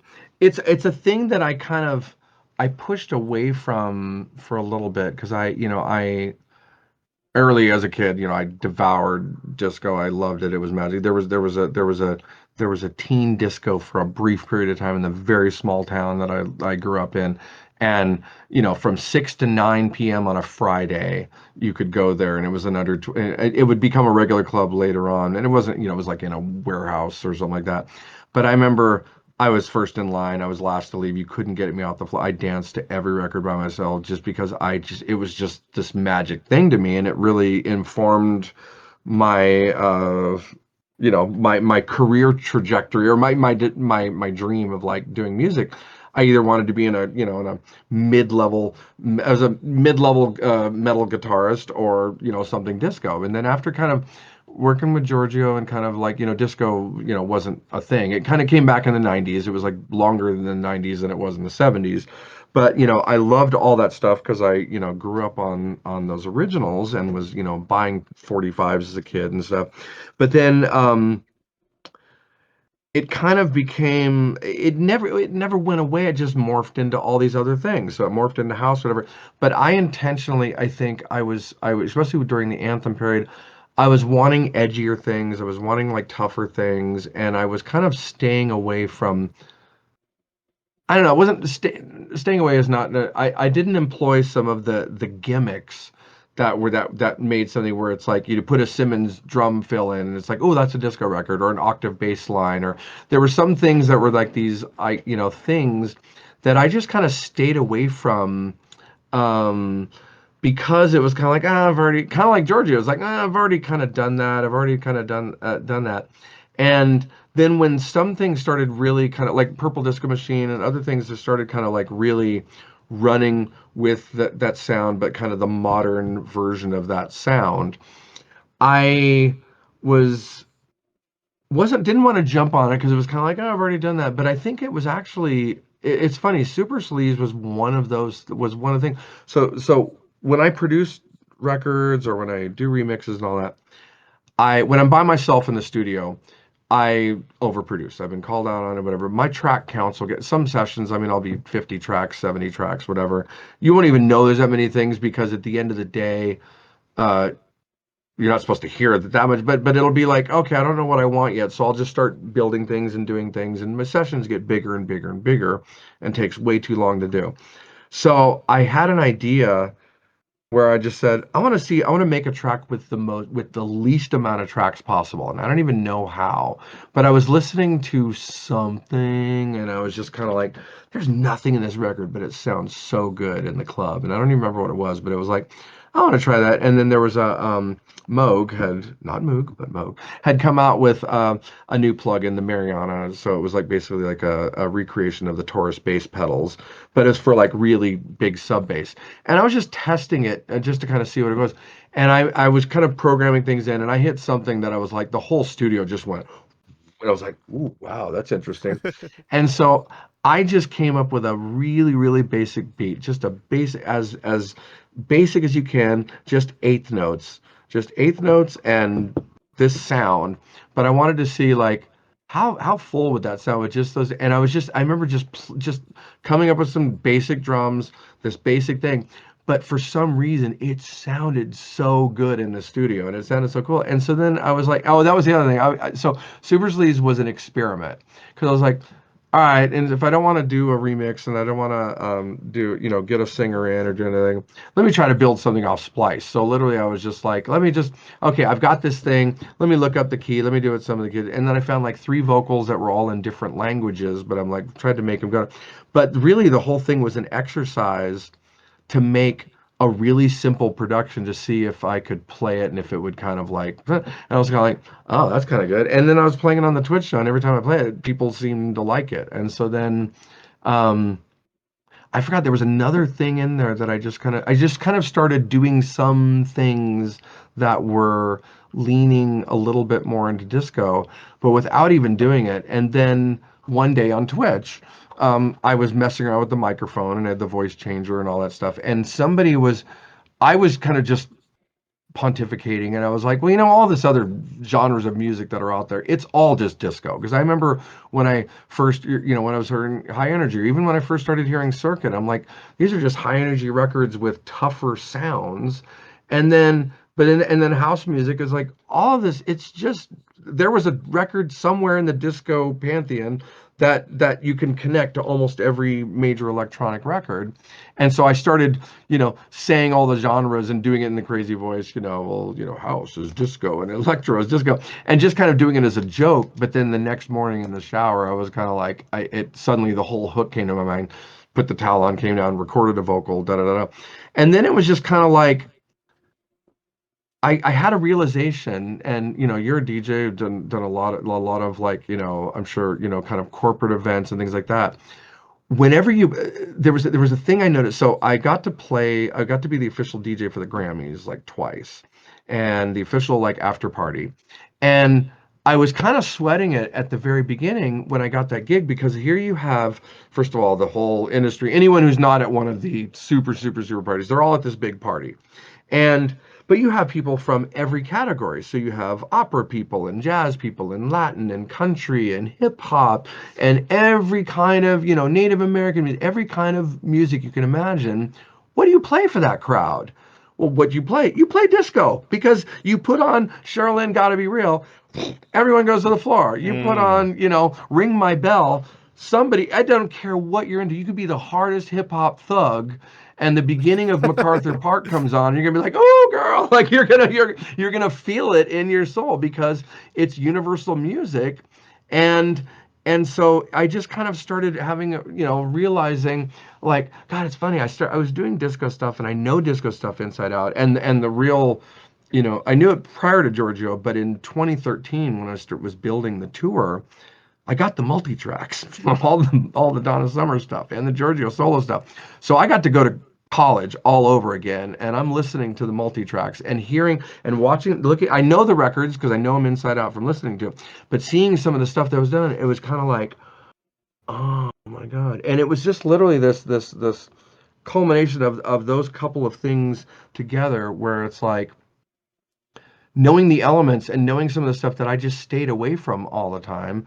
And I'm like, let me just try to put on some things that are maybe like a tip of the hat to this, or remembering why some records are iconic and some aren't. And so it just kind of became a thing where I just kind of started kind of doing it a little more, just for the sake of it. And then when we were doing this, the I did. So anyway, so the single came out, and it was kind of like, well, let's, I've been talking about maybe doing an event for something. And then that's kind of when it was kind of like, well, I've got this disco song, and every time I play it, and everyone on the Twitch people that have all, promoted this, like the song, it's never been promoted. I've never really done a promotion thing. I've got some remixes done, but it's never really been launched. I just put it out because I'd played it and a rough mix of it at one of the at Twitch thing, and people were kind of going nuts. Like, how can I get this? So I just kind of put it out, but I haven't even really started the whole campaign for it.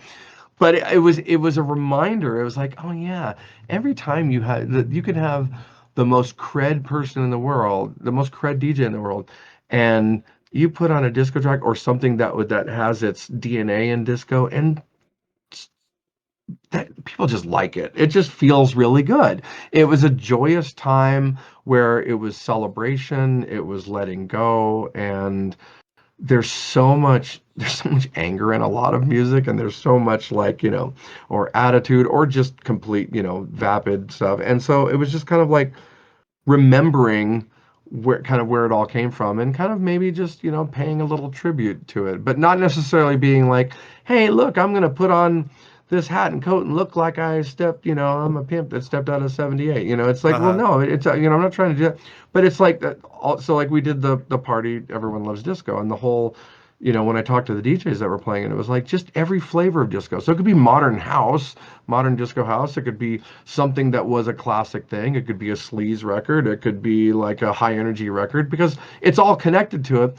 But it's more just a feeling that it evokes, and it's more just something that is like, I had a really good time tonight. And that's what got me into the music. That's what made me want to devote my whole life to it. It's 5 a.m. and you're in this place that's an entire world, while the rest of the world's asleep, and everything is like bright colors and day glow, and everyone's loving up on each other, and everyone's happy. And what's playing at the time, it's just like, I want to try to somehow, I had to remember why I got into this whole thing in the first place. And it wasn't about the record labels, and it wasn't the promoters, and it wasn't the paychecks, and it wasn't this and that. It was a kid in a trailer park listening to headphones, listening to disco records, going, this is like so magical, and hearing these synthesizers, and it sounded spacey, but not even just I Feel Love, it's so many other things where, growing up on just the radio, and then you would hear something, and it just sounded like the future, and it sounded so exciting, and it made me want to do these things. And I think I was also equal. I grew up under rock, and I was, grew up playing guitar, and I kind of went more where I was really influenced by the rock stuff just personally, and I was listening more to rock than I was disco because I also devoured disco for so much I kind of got a little tired of it. And so a little bit it was just kind of like, all right, I'm not liking this, I'm not liking this, I'm not liking it. Where are some things that I like? So right now it's like I recaptured my love affair with, disco music, and then the other is like psychedelic rock. And between those two things, I'm like, this is really it's exciting because it hits a lot of my buttons. And yeah, man, disco, people love disco. It's great to hear you say that too, because from time to time we collectively think a little bit about that, where certain genres are dying or we won't hear them ever again or something. I always fear for the 50s and the 60s of like the diner era. There's not a lot of diners in Florida, but if you were to go to another diner, you might be able to hear it and go, "Oh, I remember all of this." But you're perfectly right in understanding, and I feel like people are always asking the question of how is that transition going to happen? And to be fair, it's going to happen regardless if you want it or not. Disco is never dead. It's an emotion, and at the same time, everyone loves disco. Everything is disco, and everything is a form of disco. I've had a talk with Protostar from time to time because I keep telling him, I'm like, I'm not a drum and bass guy. I'll learn it and I'll try to play it. And he goes, it's just regular house but sped up. That's all it Oh, I, is. I, I love, it's funny. I I'm like, love drum and oh, bass. I first got into it when it first, the first wave when it came out because of the programming they would do, the drum tracks and just like, the Ronnie Size and Represent stuff and all that, the crazy, just the way that they would program their drums and their fills and all that. I would listen to it and just go, wow, that's so cool. And I'd be at Miami. I would go to those nights and it wouldn't be anything I could play, but it excited me so much because the creations were it was so different. It was just completely different, and there was a funkiness to it, and it was just, yeah, there was like this funk. And now it's funny, the new drum and bass that's been happening out of the UK in the last couple of years, which Pete Lowe actually turned me onto it initially. Um, um, that has just blown my mind wide open because it's got the intensity of like dubstep and EDM and things like that, but it's got the funk of like, kind of OG funk, but then all the vocals and all the bits will be from like 90s R&B and B and stuff like there's this thing where you can feel drum and bass in the tempo, like 140, 150, or you feel it in the halftime. And so it's just kind of like this thing where you're just kind of cruising, and the new drum, like the liquid drum and bass and the neural drum and bass and these things, it's really exciting to me musically. And I don't get to play it in clubs, but occasionally on Twitch I'll drop a couple. But yeah, man, the different genres, something I've noticed about all genres. So when a lot of times when a scene is happening, so let's say we had we talked about disco in the late 70s, new wave and new romantic in like the, early to mid 80s, the house evolution going pop in the late 80s, rave culture 90s, all the way through like, Eurodance and mid 90s, then to kind of what's, I call the anthem generation and into hip hop. Generally what happens is with the youth push music forward. So the young people that are going to parties, that are going to, when by the time you're in junior high, you kind of start getting awareness, unless you're kind of like a nerd like all of us that are DJs, that we started really early. But generally, becomes the soundtrack of your youth kind of starts happening around, you'll remember things that your parents were playing when you're a child, when you're in elementary school. By the time you're in junior high, high school, you start developing your own taste. By the time in college, you start hanging out with people that are also either, you're putting things back and forth. But that's when, people would go to bars, you drink, so there's this period of time that's about I don't know, a 6-year period of time where for just the average person, where you're devouring things because you're excited. You're going out. You don't have a care in the world. It's post parents, pre responsibility. Music becomes a really, really big thing. So then what happens is, you get a relationship, you get a job, you get whatever, and then you kind of like, you don't get to go out. You don't stay on top of it all. So then that just becomes a snapshot of your life. Then what happens is you get older, a woman gets older, has a couple of kids, and then that Backstreet Boys song comes on that she heard when she was in high school, and suddenly she's like, It takes you back. Actually, the title in one of the songs on my album that came out right before COVID was Time Machine, and that was all because music is a time machine. That was the whole concept. You hear a record and you were transported at that time. So what happens is there's about a 25 year cycle when there's a big thing happening, and then when it becomes nostalgia is about 20 years later. And so in the 70s there was a bunch of 50s. You had Grease, you had all this stuff coming back because you had the 50s. The people that were kids in the 50s were now adults, and now there was a flashback thing. In the 80s there was a whole 60s thing happening. In the 90s there was 70s disco, and it's about a 20-year cycle that when it was the youth music. But there are some people that, there's people I went to high school that are still listening to the same music because there's some people that will lock into a thing and they go, that's it, that's my soundtrack, I'm only going to listen to Journey and Def Leppard and Motley Crue, and that's what I'm going to do on Saturday night, and it's going to be great. And Awesome. and then other people will think further to get into stuff. But it's really funny because whatever genre was really big. So there's now, classic EDM or EDM golden era nights of like what was really, Mm. Swedish House Mafia and Avicii in 2010 to 2012 or 12 was like this moment. Well, that's like 15 years Yeah, ago it's coming now. up. Yeah. And so suddenly it's like, okay, so now kids that were going to raves then and going to the 10th anniversary of EDC are now completely, now it's nostalgia. So it's kind of interesting because that never stops. So things that were important genres, they're going to kind of keep coming because thanks to sampling and remixes and all that stuff, you know, the DNA of those things keep. It really, I just thought of this analogy only because somebody gave me a sourdough starter when I was in London because they had amazing bread. And then I'm kind of realizing, well, that's kind of what sampling is in a way. It's like taking a little bit, this loop of this.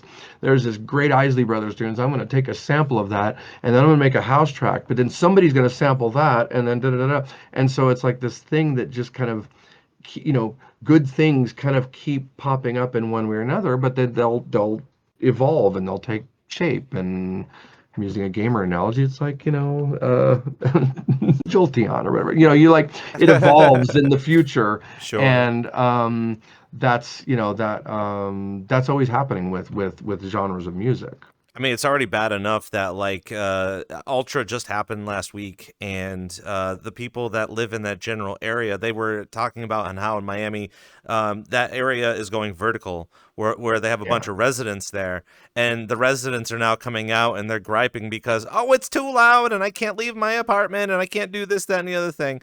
But at the same time, the people of Ultra, not only they secured next year's dates, but they're meeting. They met tonight with the city of Miami to not only secure another 20 years of Ultra at Bayfront Park, but also try to understand what's going on with the people that are living there. And again, it's hard to wrap your mind around because now you'll have 20 years of generations going And the to this reason thing.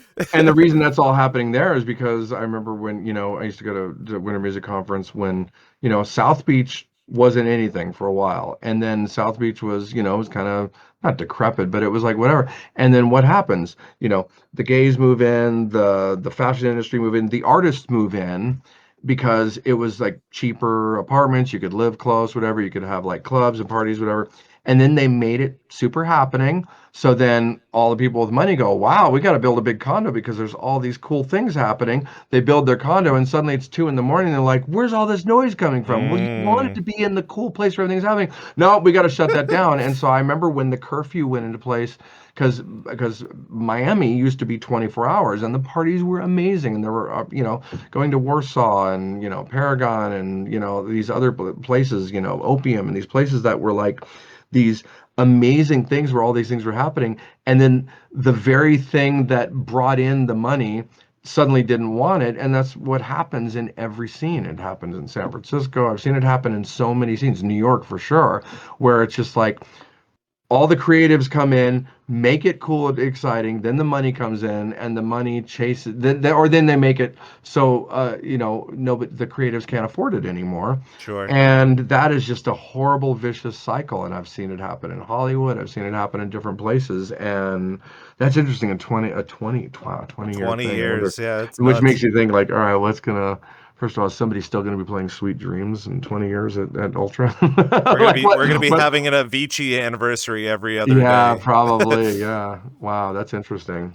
It's VRCDJ Live. We're here with Chris Cox. We just got a couple more minutes of the interview here. So Really? Oh my yeah, gosh. dude, All that's right. what I'm saying. Like we were talking, I was just like, I wrote down a whole bunch of stuff to talk about. We just don't have enough time, man. So I We want can to kind do a of part two. yeah, sure. Yeah, absolutely. I'd love to sit here and kind of continue to talk about it. Obviously, we want to talk about Twitch. I want to bring up some of the things that you wanted to promote here on the show too, the upcoming projects that you're working on.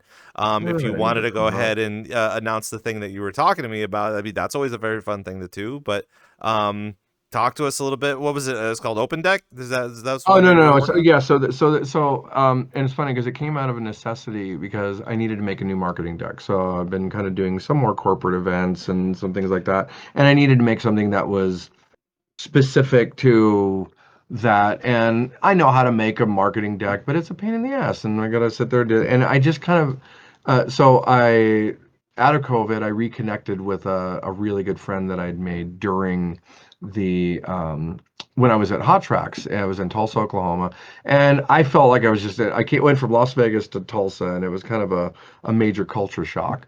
But there was a really, really cool record store called Thing One Records, and it was like this underground record store. It was the rave shop. It's where you went to get all these 12 inches. And the guy that ran it, Michael Ang, his name was DJ Snap, really cool guy, and we became really good friends. Like he was kind of one of my lifelines of being in Oklahoma because he was just really smart and really cool stuff. Had great taste in music. It was DJ Snap is what he went by, and so we started, kind of, I'd go to the store, we did a few gigs together, but I would be buying my records there and we just became friends. So when I left there, we kept in contact for a little bit, but, just kind of, I went to Giorgio's from there. And we reconnected years later, and he's like this master web developer and does like a lot of, like he was on the very, very beginning of like the web, and he's done some great stuff. So I started talking to him about maybe he was going to help me with my website, and I was just saying, God, I need to make a deck, and I really wish there was a place that as a DJ, I could go and just fill in some stuff, and then I already have a marketing deck, and I could just share it with other people or stuff like that. And there's a couple things out there that I saw were like that, but they're always just kind of generic, and nothing is specific for a DJ. So like, if a DJ wants to promote himself, if you hire somebody or a little bit about graphic design, but there's a lot of other. And then the other thing is, I also noticed that there's a few databases of DJ or places for DJs, but like the ones they'll either be skewed too much like weddings. So it's like, well, here's a place where you can go to find DJs and as well as florists and dressmakers and photographers, which is no shame, but it's like, okay. Or here's this place where all the coolest festival people are, and here's the music they can listen to. But I'm like, okay, what about all of the other DJs in between? Like what about the people like that are Twitch DJs, that are streaming DJs, that are bedroom DJ or just play parties at their friend's house? What about all of the, you know, Latin DJs, K-pop DJs, like every genre you can think of? And what about people that do different kinds of things? I just want a place where I could just like, where's a place where I can just, if I were to give you my card as a DJ, here's everything that I do as a DJ. So Michael was just like, well, let's just build that. And I was like, oh, okay, really? Okay. And so right now it's kind of in alpha mode. So only a few people know about it because it is live, but we haven't like pushed for it because, well, part of it was I got busy and he was kind of waiting for me to get up to speed on it. But I was kind of like, um, we're now at a point where we've built it, but we need to get some DJs on it so we can get it bigger because then we need to break it. So we need to get more DJs on it so we can learn what the DJs actually need. But what I wanted to do, or what we wanted to do, was make a free tool that will help DJs market themselves, number one. But number two, building a database of DJs so whenever there is a talent buyer, they know where to go search. Because right now, if you, okay, let's say, you're in, you know, Evanston, Illinois, and your sister's going to get married. All right, cool. I need to get a wedding DJ. Well, I could look Facebook, I could look Google, I could do this, I could do that. Or I could go to djdeck.io, which is like, that's what the URL is, djdeck.io.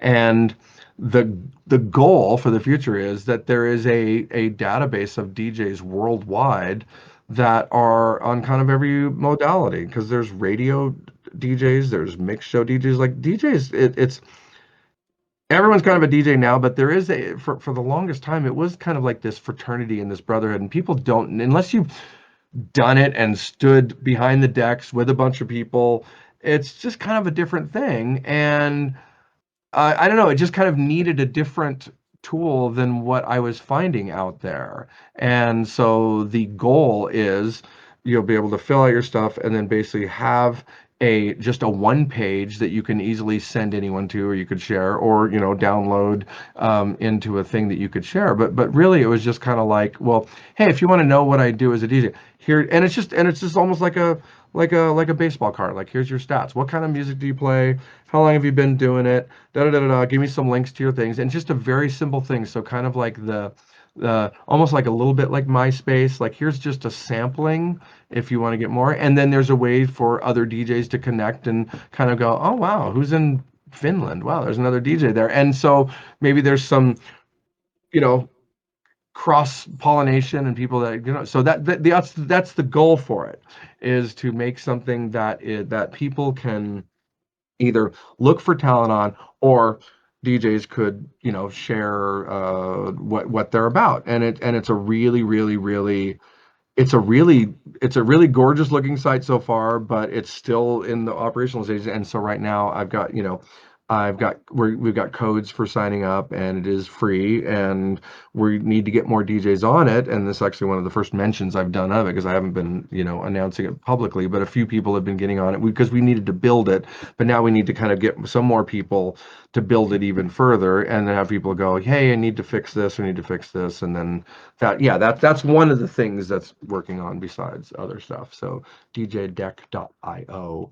So I would say if anyone wants a code, probably the easiest way is to, you could hit me on. So actually, there's a contact thing on there, so you can go there and you could email me directly, or like on my Discord or Twitch Whispers or something. Just say, yo, send me a code for the thing, and I can definitely take care of that. And it looks And I like know that's going to be super helpful, especially the way I'm looking at it too is like, let's just say that you are doing your own version of a mini tour, and let's just say you're looking for some good talents that are either they're looking for openers, or you want to give absolutely. people opportunities, or maybe you are looking for like-mindedness. I know with Dead Man's Party, the show that I put on during TwitchCon time, I'm always looking for either VRChat DJs or someone that could fill this a specific vibe or a specific thing, but also showcase them as well. And Absolutely. the Twitch DJ creator community is a good start of understanding of how people develop their genres and their performance styles. Yeah. But that is just a start. And I think that this process that you're working on can really open up to a whole world of better connections, and act as a really good I resource. I hope so. I think one of the things I've learned from my Twitch experience has been, a lot of well, DJs, entertainers, people like that, there's a thing that a lot of them will view things as that there's a famine mentality. Like, you see somebody gets a gig, comedians are big on this too. If somebody else has a gig, you're like, well, why couldn't I get that? Or how do I get that gig? Or you kind of see like, if somebody else is successful, that means it's one less thing that you didn't have. And what I've realized through pandemic and through Twitch and all this other stuff, there's so many people. There are so many people on this earth. There are so many parties on this earth. There's so many events on the earth. Yeah, maybe there's a gig that I wanted that, day by day got this thing that, oh, I should have got that, whatever. There's so much stuff going on in this world right now that there's enough stuff for everyone.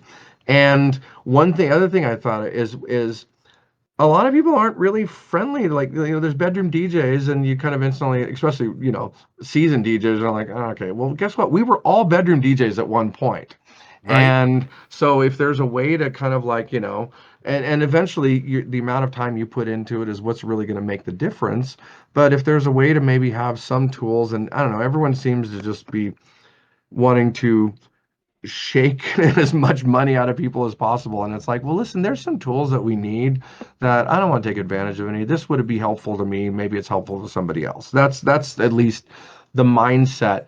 But I have some, some things where it's like, well, it would be nice if we could provide this and this. And there's a few other levels I want to go beyond this. But the very basic level is like a place where somebody could, search for talent or showcase what they do. And maybe I can't promise anything, but at least it's a start.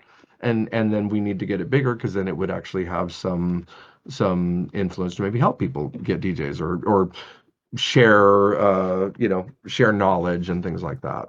Especially right now, too, as we're going into the springtime, I think a lot of people need to reinvent the ways that they're promoting themselves, as well as summertime is going to happen. And if you're waiting too long for summer to happen, then you better start working on the fall and the winter because summer's already been kind of taken care of. But hopefully that this tool will continue to gradually get developed, as well as get good resources. And hopefully, we'll continue to build up this database. I think would be super important. Yeah, and it's my first time kind of doing something that wasn't just directly involved to like, record label or artist or something like that. And just trying to think of some other things moving Technology. forward. Yeah. And it's funny because a lot of this has happened because of Twitch because I've just been surrounded by a lot of really smart people and a lot of really forward-thinking people and a lot of people outside of the music industry, which has its own thing. And it's been exciting because it's given me like this renewed vigor that I'd kind of, I didn't want to be the older jaded guy. I got a little bit of that, but it's like I'm excited about like new stuff. I've always been excited about new technology. My career started because I was excited about new technology. I've always tried to stay on it. So then it's like, nowadays DJing isn't enough. Like you can't just if you're a good DJ, great, you're a good DJ. You got to get in front of some people, but how you get in front of some people? Well, you need to do all something. Well, I hate going on social media. It bums me out. It depresses me. Right. So it's like, I got to do something. So it's like, okay, at least here's one tiny thing that's like, all right, well, here's it. Here's a thing. Check this out. At least it's not the full website, but it's just like a little sampling thing. So And that, look at and you then, now, like you're yeah, talking to an anime girl on the internet. So exactly. before we wrap up stuff here on VRC DJ Live, we love to ask our guests, Chris Cox here, a couple of rapid fire questions to see what kind of responses that you'll kind of get, especially helping us. And a lot of people sit here, they always kind of lean in a little bit, being like, "Oh, what is he gonna say?" The one secret that's gonna make your career. What's that? I don't know. Oh, it Ask was me a just question. this is Maybe the Chris Cox that's the ASMR session. Okay. that is the nugget. By the way, everyone wants every plug-in, every piece of equipment, everything that like everyone is just looking for. What's The the secret secret that sauce, they're yeah. not telling me? What's the secret they're not? And it's like, oh, this one thing. If you have this, you're gonna be max margin if you So put what in is this the Chris plugin. Cox secret sauce then?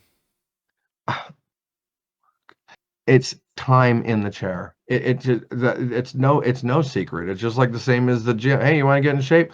Cool. Stop eating and go get exercise. Like it's not there's not a secret. The secret is shut off your distractions, get just not even focus. You don't have to know how to do anything, but you're never going to know how to do anything if you go, okay, I'm gonna, once a week on for these, this hour is gonna be my music day. No, it needs to be something that you do every day. Like people will binge a Netflix series, but they won't binge a tutorial or doing something. Like it's just like you need to do it over and over and over again, just like a learning a language. Like until you just speak it and walk in that world, you're not gonna know it. But the more you do it, the easier it becomes. Just okay, here's my analogy.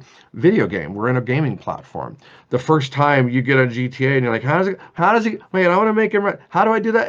And then eventually you're just like you're talking to your friend and you're doing like a million different key combos while you're doing it. And it's only because you had the repetition and you started doing it. And then once you do it, you do it again. And then you go figure, oh well, okay, that sucked. Don't do that again. Or how could I make that better? Because that sucked. Or now, oh well, I've done it this way 37 times. I can't believe how much time I wasted because I realized I could just do this. You've got to do that in whatever job that you're doing. And you're going to want to be passionate about it too. Like, it's not even You just a have to matter of be. putting in so much time and effort into it, but if it's something Yeah. that you genuinely want to be a part of with your entire Especially life now every because you're day. not going to make money in it for possibly ever or for a long time. So if it's, I tell people all the time, like the work I do, I'm DJing for free. I'm just getting paid for the travel. Travel sucks. Travel's a pain in the ass. If you pay me for that, I'll DJ your party for free. Mhm. So that's kind of Well, like it's the that's same thing the with the DJs in here. They've been DJing in here for the past 6 years, and I'm like literally shaking them, being like, "So when are you gonna make your next move? You're just doing it for yeah. fun? Okay, But then well, I mean, sometimes, just and that sometimes that and is that's enough. fine. If Yeah, that's if you have a job, you have an IT job, and you're like, listen, every night I just want to stretch out with my fellow nerds and listen to some stuff and dance around it. Then that's valid. You don't have to have a career at it. It can just be your passion. It can just be fun. And in fact, there's people I know, like my younger daughter. It was like, I've got two daughters. One is kind of in music, and the other one's in it because she's like, I don't want to make it my job because it seems like it wouldn't be fun if it's job. Like I want it to be something that I enjoy. And I'm like, oh, you're so smart. I wish I would have done it. When I have a crappy day, it's like, why didn't I just? But then you have one good day, and you're like, oh yeah, that's why I devoted my whole life to this because it's better than anything else when it hits right. sure. So I kind of want to know, one of my own personal questions for the rapid fire is, what are you currently listening to on Spotify? And what is your go-to? And what are some new things that you're listening to on Spotify? That's really funny. So so my Spotify Wrapped, if we're looking at it, last year my number one band and album was Goose. I discovered them a little over a year ago, jam band out of Connecticut, and kind of in the Grateful Dead band. And it was just one of these things I kept hearing about them. And New Year's Eve last year, I heard a song on Sirius Jam. I just came from the club. I was driving the club and from the club, and I was in LA, and I just heard this song, and I was like, "What is this?" And it just blew my brain open. A 27-minute song. So I listened to uh, a lot of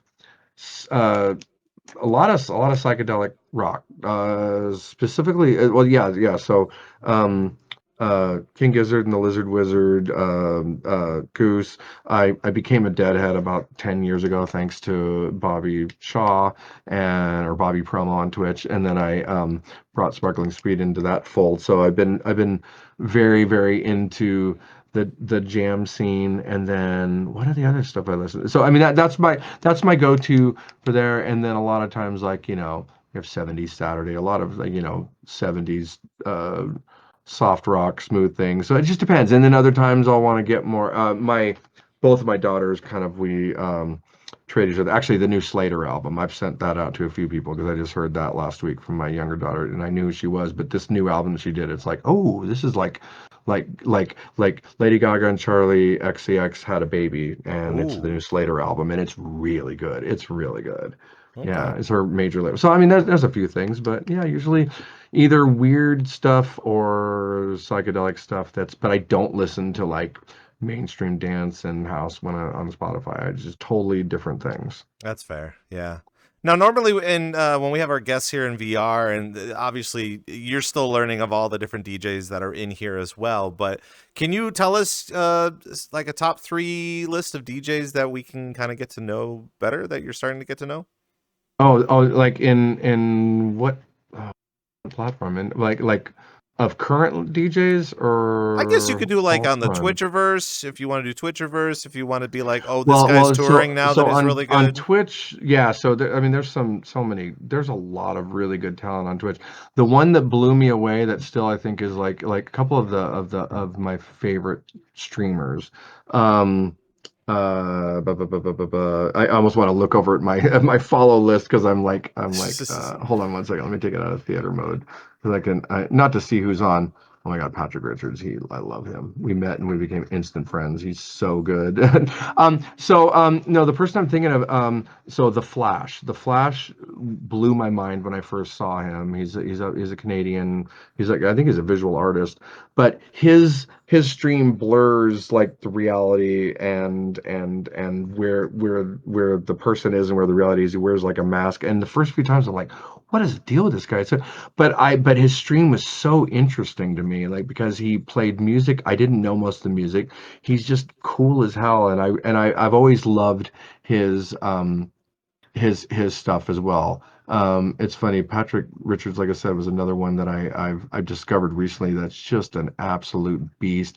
I love going to Magda Helena at night sometimes, like she's really I like her entire vibe and her entire groove. And I know I'm gonna kick myself because I'm thinking of some other people. And then I have people that are just like, friends of mine and kind of supporters of my universe, like Jose Spinning Cortez, I love a lot. I see Bad Jimmy DC in the chat, and some other people that I've become friends with that I like going to their things because they've created a nice environment. And then there's the people that there's people that are like, okay, that's like a really cool DJ. I'm trying to think of house DJs of who there is some I'm completely blacking right now of like who are my like, ooh, I can't wait to see them. They're exciting. So I'm just kind of like looking It's at the nature of the everything for question. now. It's the nature of the question. And Yeah, of obviously, it's course, of like course. putting you But on the spot. historically, my favorite, my DJ favorite for a long time was Eric Murillo. Like I would see him live, and he played the way that I like to play, and I love his energy, and I love what he played. I'm really sorry that he's gone, but he was somebody that was a big inspiration for me. Was Murillo. Like he was just his energy. He was on three decks. He was the one who I knew it was okay to not do vinyl because I saw him at Pasha Ibiza doing all CDs, and I was kind of like, oh yeah, I don't need to do vinyl anymore. Forget it. Mm. Yeah, yeah. And he was like there were other people doing it before, but the way he was playing, I'm like, oh yeah, screw that. I don't need vinyl anymore. So what's the future of Chris Cox in 2026? Well, if he doesn't have an album release this year, he's sucks and he's gonna die because I have an Dang. album that I've been kind of working on for some time, and it's If kind of only like we can everyone's give him waiting for. some money to do that, right? I mean, if you want to do that, you'll see it done a lot faster, but that's the problem. I've Hey, been there kind of you doing it on go. my own. The problem is I haven't had any accountability. When I get hired for a label, like everyone asks, like how much time do you spend on a remix? And I'm gonna say I'll spend whatever the deadline is plus 1 day. So I had one time had 36 hours to do a Madonna mix, and guess what? It got done. It made it in time. But then I'm like, I hear a couple. Can I do a couple tweaks? Let me send you another pass. But there's another time I worked 6 months on a remix for Sony because they weren't asking for it, and they said take whatever time you need. So my album, I have no accountability because nobody's writing my ass on it because I'm just like, well, and entire genres have come and gone. But I have an album that I have a 3 month deadline that a friend has imposed upon me because I just said, listen, can you be my project manager? He's like a nerdy friend from another world, and I'm just like, I need somebody to like I want to report to somebody, and can it just be you? And he's like, okay, because I needed somebody that wasn't a fan who's like, oh my God, this is all great. Or is it like, no, do it. I need somebody that's just like, dude, what's up? Where I thought you were gonna do that thing. All right, you're right, and then I'll do it. But I need a gentle nudging. So my intent. You know what? I keep saying it so vaguely because I don't want to commit to it. I'm going to put out an album this year. I'm going to put out an album, either an EP or an album. But yes, and it's called Life at 130, and it's all one word, life ampersand 130, and that could be BPM, that could be time of the day, it could be whatever. But I've got Everyone Loves Disco will be on it. Smells Like Cloves will be on it, and there's a couple of things I'm really, really, really proud of, and I'm kind of scared. I'm scared. I'm nervous because it's me putting myself out there as an artist, where I've been behind so many other people. But I figure, well, let me get a couple of these out because I have some music that I want people to hear. I mean, if you were to even take a look at Everyone Loves Disco and the fact that it's really carried itself so far without very little promotion, I Yeah, mean, you can imagine with the amount of people that are watching you on Twitch, they're going to continue to do vibes with.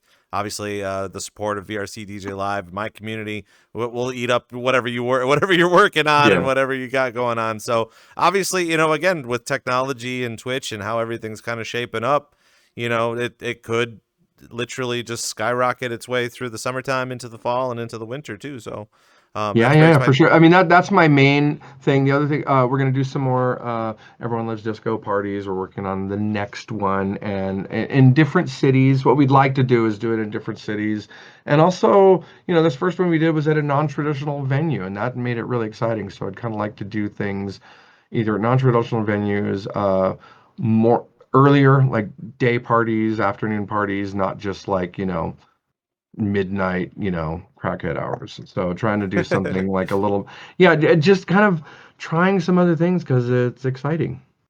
So yeah, that's at least. Oh, and then the very quick, if by May, if I'm not partner on this on Twitch platform, I'm gonna be really upset. I'm finally actually I've been on it for 6 years and I was kind of almost partner, and then I got busy touring and I could never really. So I'm doing this partner push right now, and I'm kind of over halfway done, and so I'm really hoping to see that. It's not a major thing, but it's just something that it's like, okay, it's been 6 years. Let me actually do this one thing.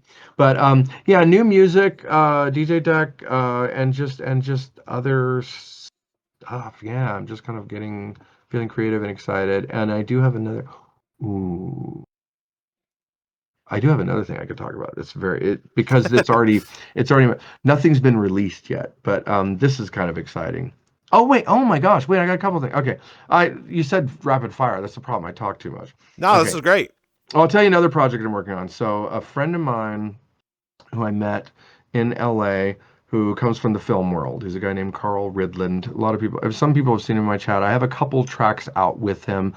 I scored a movie during pandemic. It was my first time doing movie scoring, and I brought him in when I got approached to do a movie. I approached him because he comes from the film world. He's a good friend of mine. He's a brilliant guitarist, was a session guitarist, and then his credibility is crazy because he's the orchestrator for like all the Hans Zimmer films and scores. So he's worked on a big chunk of Hans Zimmer's catalog. He used to be John Williams' proofreader, and he's just a brilliant guy that knows film. So he's in Nashville. I did a couple classes with him. So he's at Belmont University, and he brought me in to kind of like speak to the class, and then I recorded some things for my daughter's album out there at Ocean Way. And recently, or actually at the end of last year, we started kind of working on some stuff together for the sync world, so for like commercials and whatnot. And basically what it is, it's like I bring all my electronic credibility and he brings the orchestral credibility, and we started building some things together, and I'm like, wait a minute, this is kind of cool. And so we started doing some things for an agent we have, and I was putting the file names as, because my name's Chris, his name's Carl, so I just put CXR, like Chris times Chris versus Carl. And then I just kept putting Cinema House, that name, because it was like, well, he comes from the film world, I come from the house world. And then it was just file names, but then our agent just kind of just went, oh, I like this name. And I'm like, what name? And like, CXR Cinema House. I'm like, okay, cool, I guess.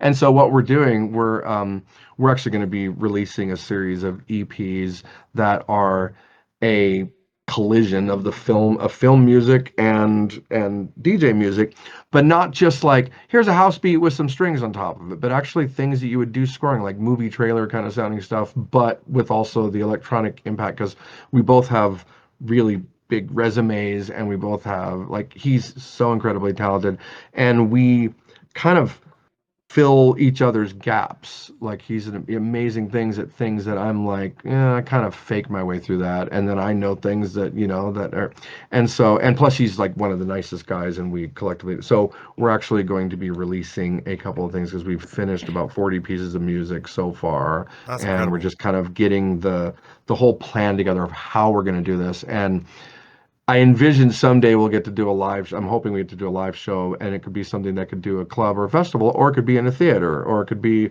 somewhere thing. But it really, the collision of the two worlds, and how would that sound if it was a mashup of those two genres. So yeah, CXR Cinema House is to be coming. My album's to be coming. Yeah, Push DJ partner. deck on that side, and yeah, there's some other stuff. Yeah. Yep.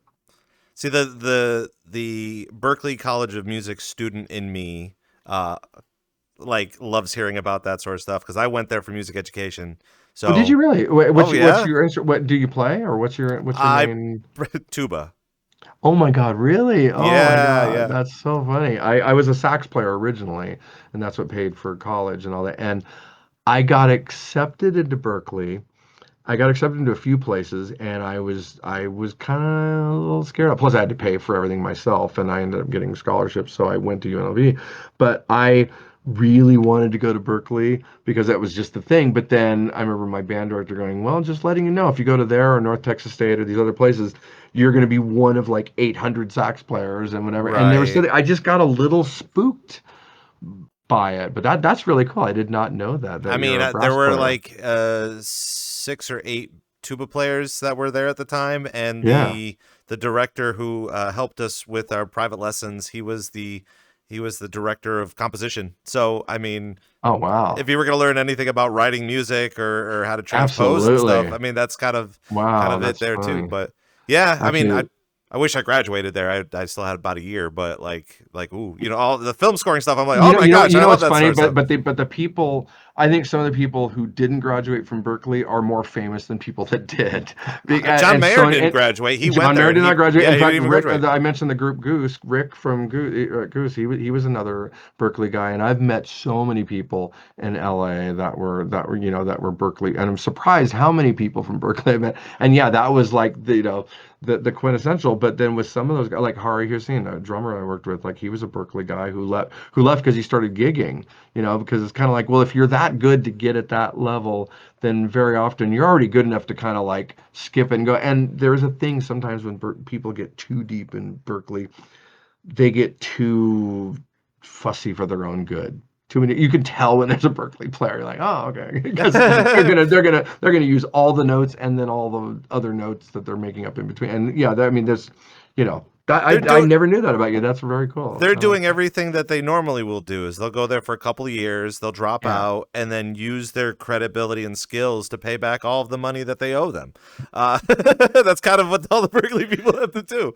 that's really funny. That's really So funny. before we get on out of here, though, because I know you have other things you got to get going on here too, I'm but actually being interviewed for a documentary, and I'm there you after go. this. Yeah, so Absolutely. Where can we find you on social media? good question. So no, I've got a link tree. Well, okay, my Instagram is Chris Cox Official. A good chunk of my things are Chris Cox Official, so that's my Twitch, that's my whatever. I'm not on Facebook because it got pulled down because I got accused of imitating a famous person named Chris Cox. Oh So boy. my business page, my artist page got taken off Facebook. I tried 3 different times, so I just given up. So yeah, my main platforms would be Twitch and Instagram right now, or chriscox.net is my uh, website, and that's where all the things are around that Yeah, and make right sure that now. everybody goes online and searches for Yeah, you and follow me on listens to your Twitch, follow me on music. And Spotify. Just like hopefully, and yeah, new music on the way. I'm nervous, but I'm excited. well, Chris, listen, it's a real pleasure to have you on here. I'm upset that we didn't get to everything that we wanted to talk about I know. today, I'm sorry. but we Well, it's just, because I I know you're talk a passionate lot. of it, I you're talk a passionate, lot. but like there's other things too. So I would love to have you back on here at some point in time when you're ready to go. Obviously, we'd love to kind of continue down the rabbit hole Yeah, of in a like the heartbeat. bad room So how about DJ we and maybe let's do part two, either when I have the website further along, or when I'm actually when the album is like pushed out, when I've given birth. Well, let's do a follow up, yeah, that would be and really fun then because I'll try to let you talk next time. well, it's not my show; it's your show. It's the reason why. Listen, I've already gotten yelled at on the internet because they were just like, "Why is this guy? He's the host. He's talking so much." And I'm just like, "Welcome to a podcast. Like, welcome to Yeah, yeah. Well, us kind of going back getting and forth." yelled at on the internet is pretty much the internet.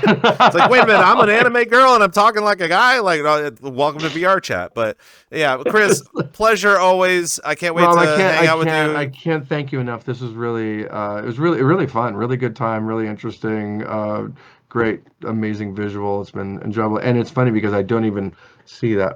I'm talking to you, and it's kind of cool. I like this. I can't wait till you're disappointed when you see me Actually, again and okay. you're just like, How where's this about bald this? All headed right, guy? here's the deal we'll make. The next time I'm on, I will also, I'll be somebody. I won't be this. Oh yeah, we could how definitely about work that's the that deal we out. make? We'll do the follow up, but I'll have to be not me. That'll be the reason. That'll be We've got plenty the of avatar creators. We can make you look whatever you want. You know, if we could put Chris Cox in a dino outfit too. We could do that. We could do almost Oh my anything here. gosh. So, but Yeah, that Chris, would be again, fun. thank you for coming on the show, Thank and you, we would Rob. love to Thank have you you, back on. everyone. I saw in the chat too, by the way, I saw some of the Cox stars and Catwoman and Sparkling Sweet and Jimmy, like I mentioned, and Pete Glow, my moderator, and a few other people. So hello to all of you, and I love you, and I'll see you, this weekend streaming and next week streaming and a few things going on. Yeah. That's So it. thank you very much for this, Rob. This is great. So all of you guys at home, again, thank you for coming out to VRC DJ Live. Of course, we have this program going on every Thursday, and the time changes, so you're going to have to check us out on X and Blue Sky to kind of see when the next time is going to be happening. Speaking of which, before we get on out of here, our next guests on the program are the guys from Peppercast, the Peppercast XR. They're a group of nonprofit community members that love to not only be in VR, but also like to create what's called the Magic Mirror at a lot of these conventions, where they're doing cross-platforming between the real world and the VR scene, between VTubers, the DJs, and creating concert experiences with all sorts of holograms and that sort of stuff. So they're going to be joining us next week. I believe it starts at 8 p.m. Eastern. Of course, we'll have all the information up on X and Blue Sky. If you would like to rewatch the program, we're going to have highlights and replays for you up on our YouTube at VRCDJLIVE, as well as some very awesome things to watch up on our Instagram. You can find all of that on our link tree at VRCDJLIVE. Of course, if you'd like to be a guest on our program, or you want to talk amongst the community members, or want to just be involved with our program, we have our forms available for you up on the link tree as well. Just fill out the form, and that will pique our interest that you are interested, that you want to be on the program. So, for Chris Cox, our special guest here on the program, and the VRC DJ Live staff behind the glass, I'm Rob Roman. Thank you guys for coming by, and we will see you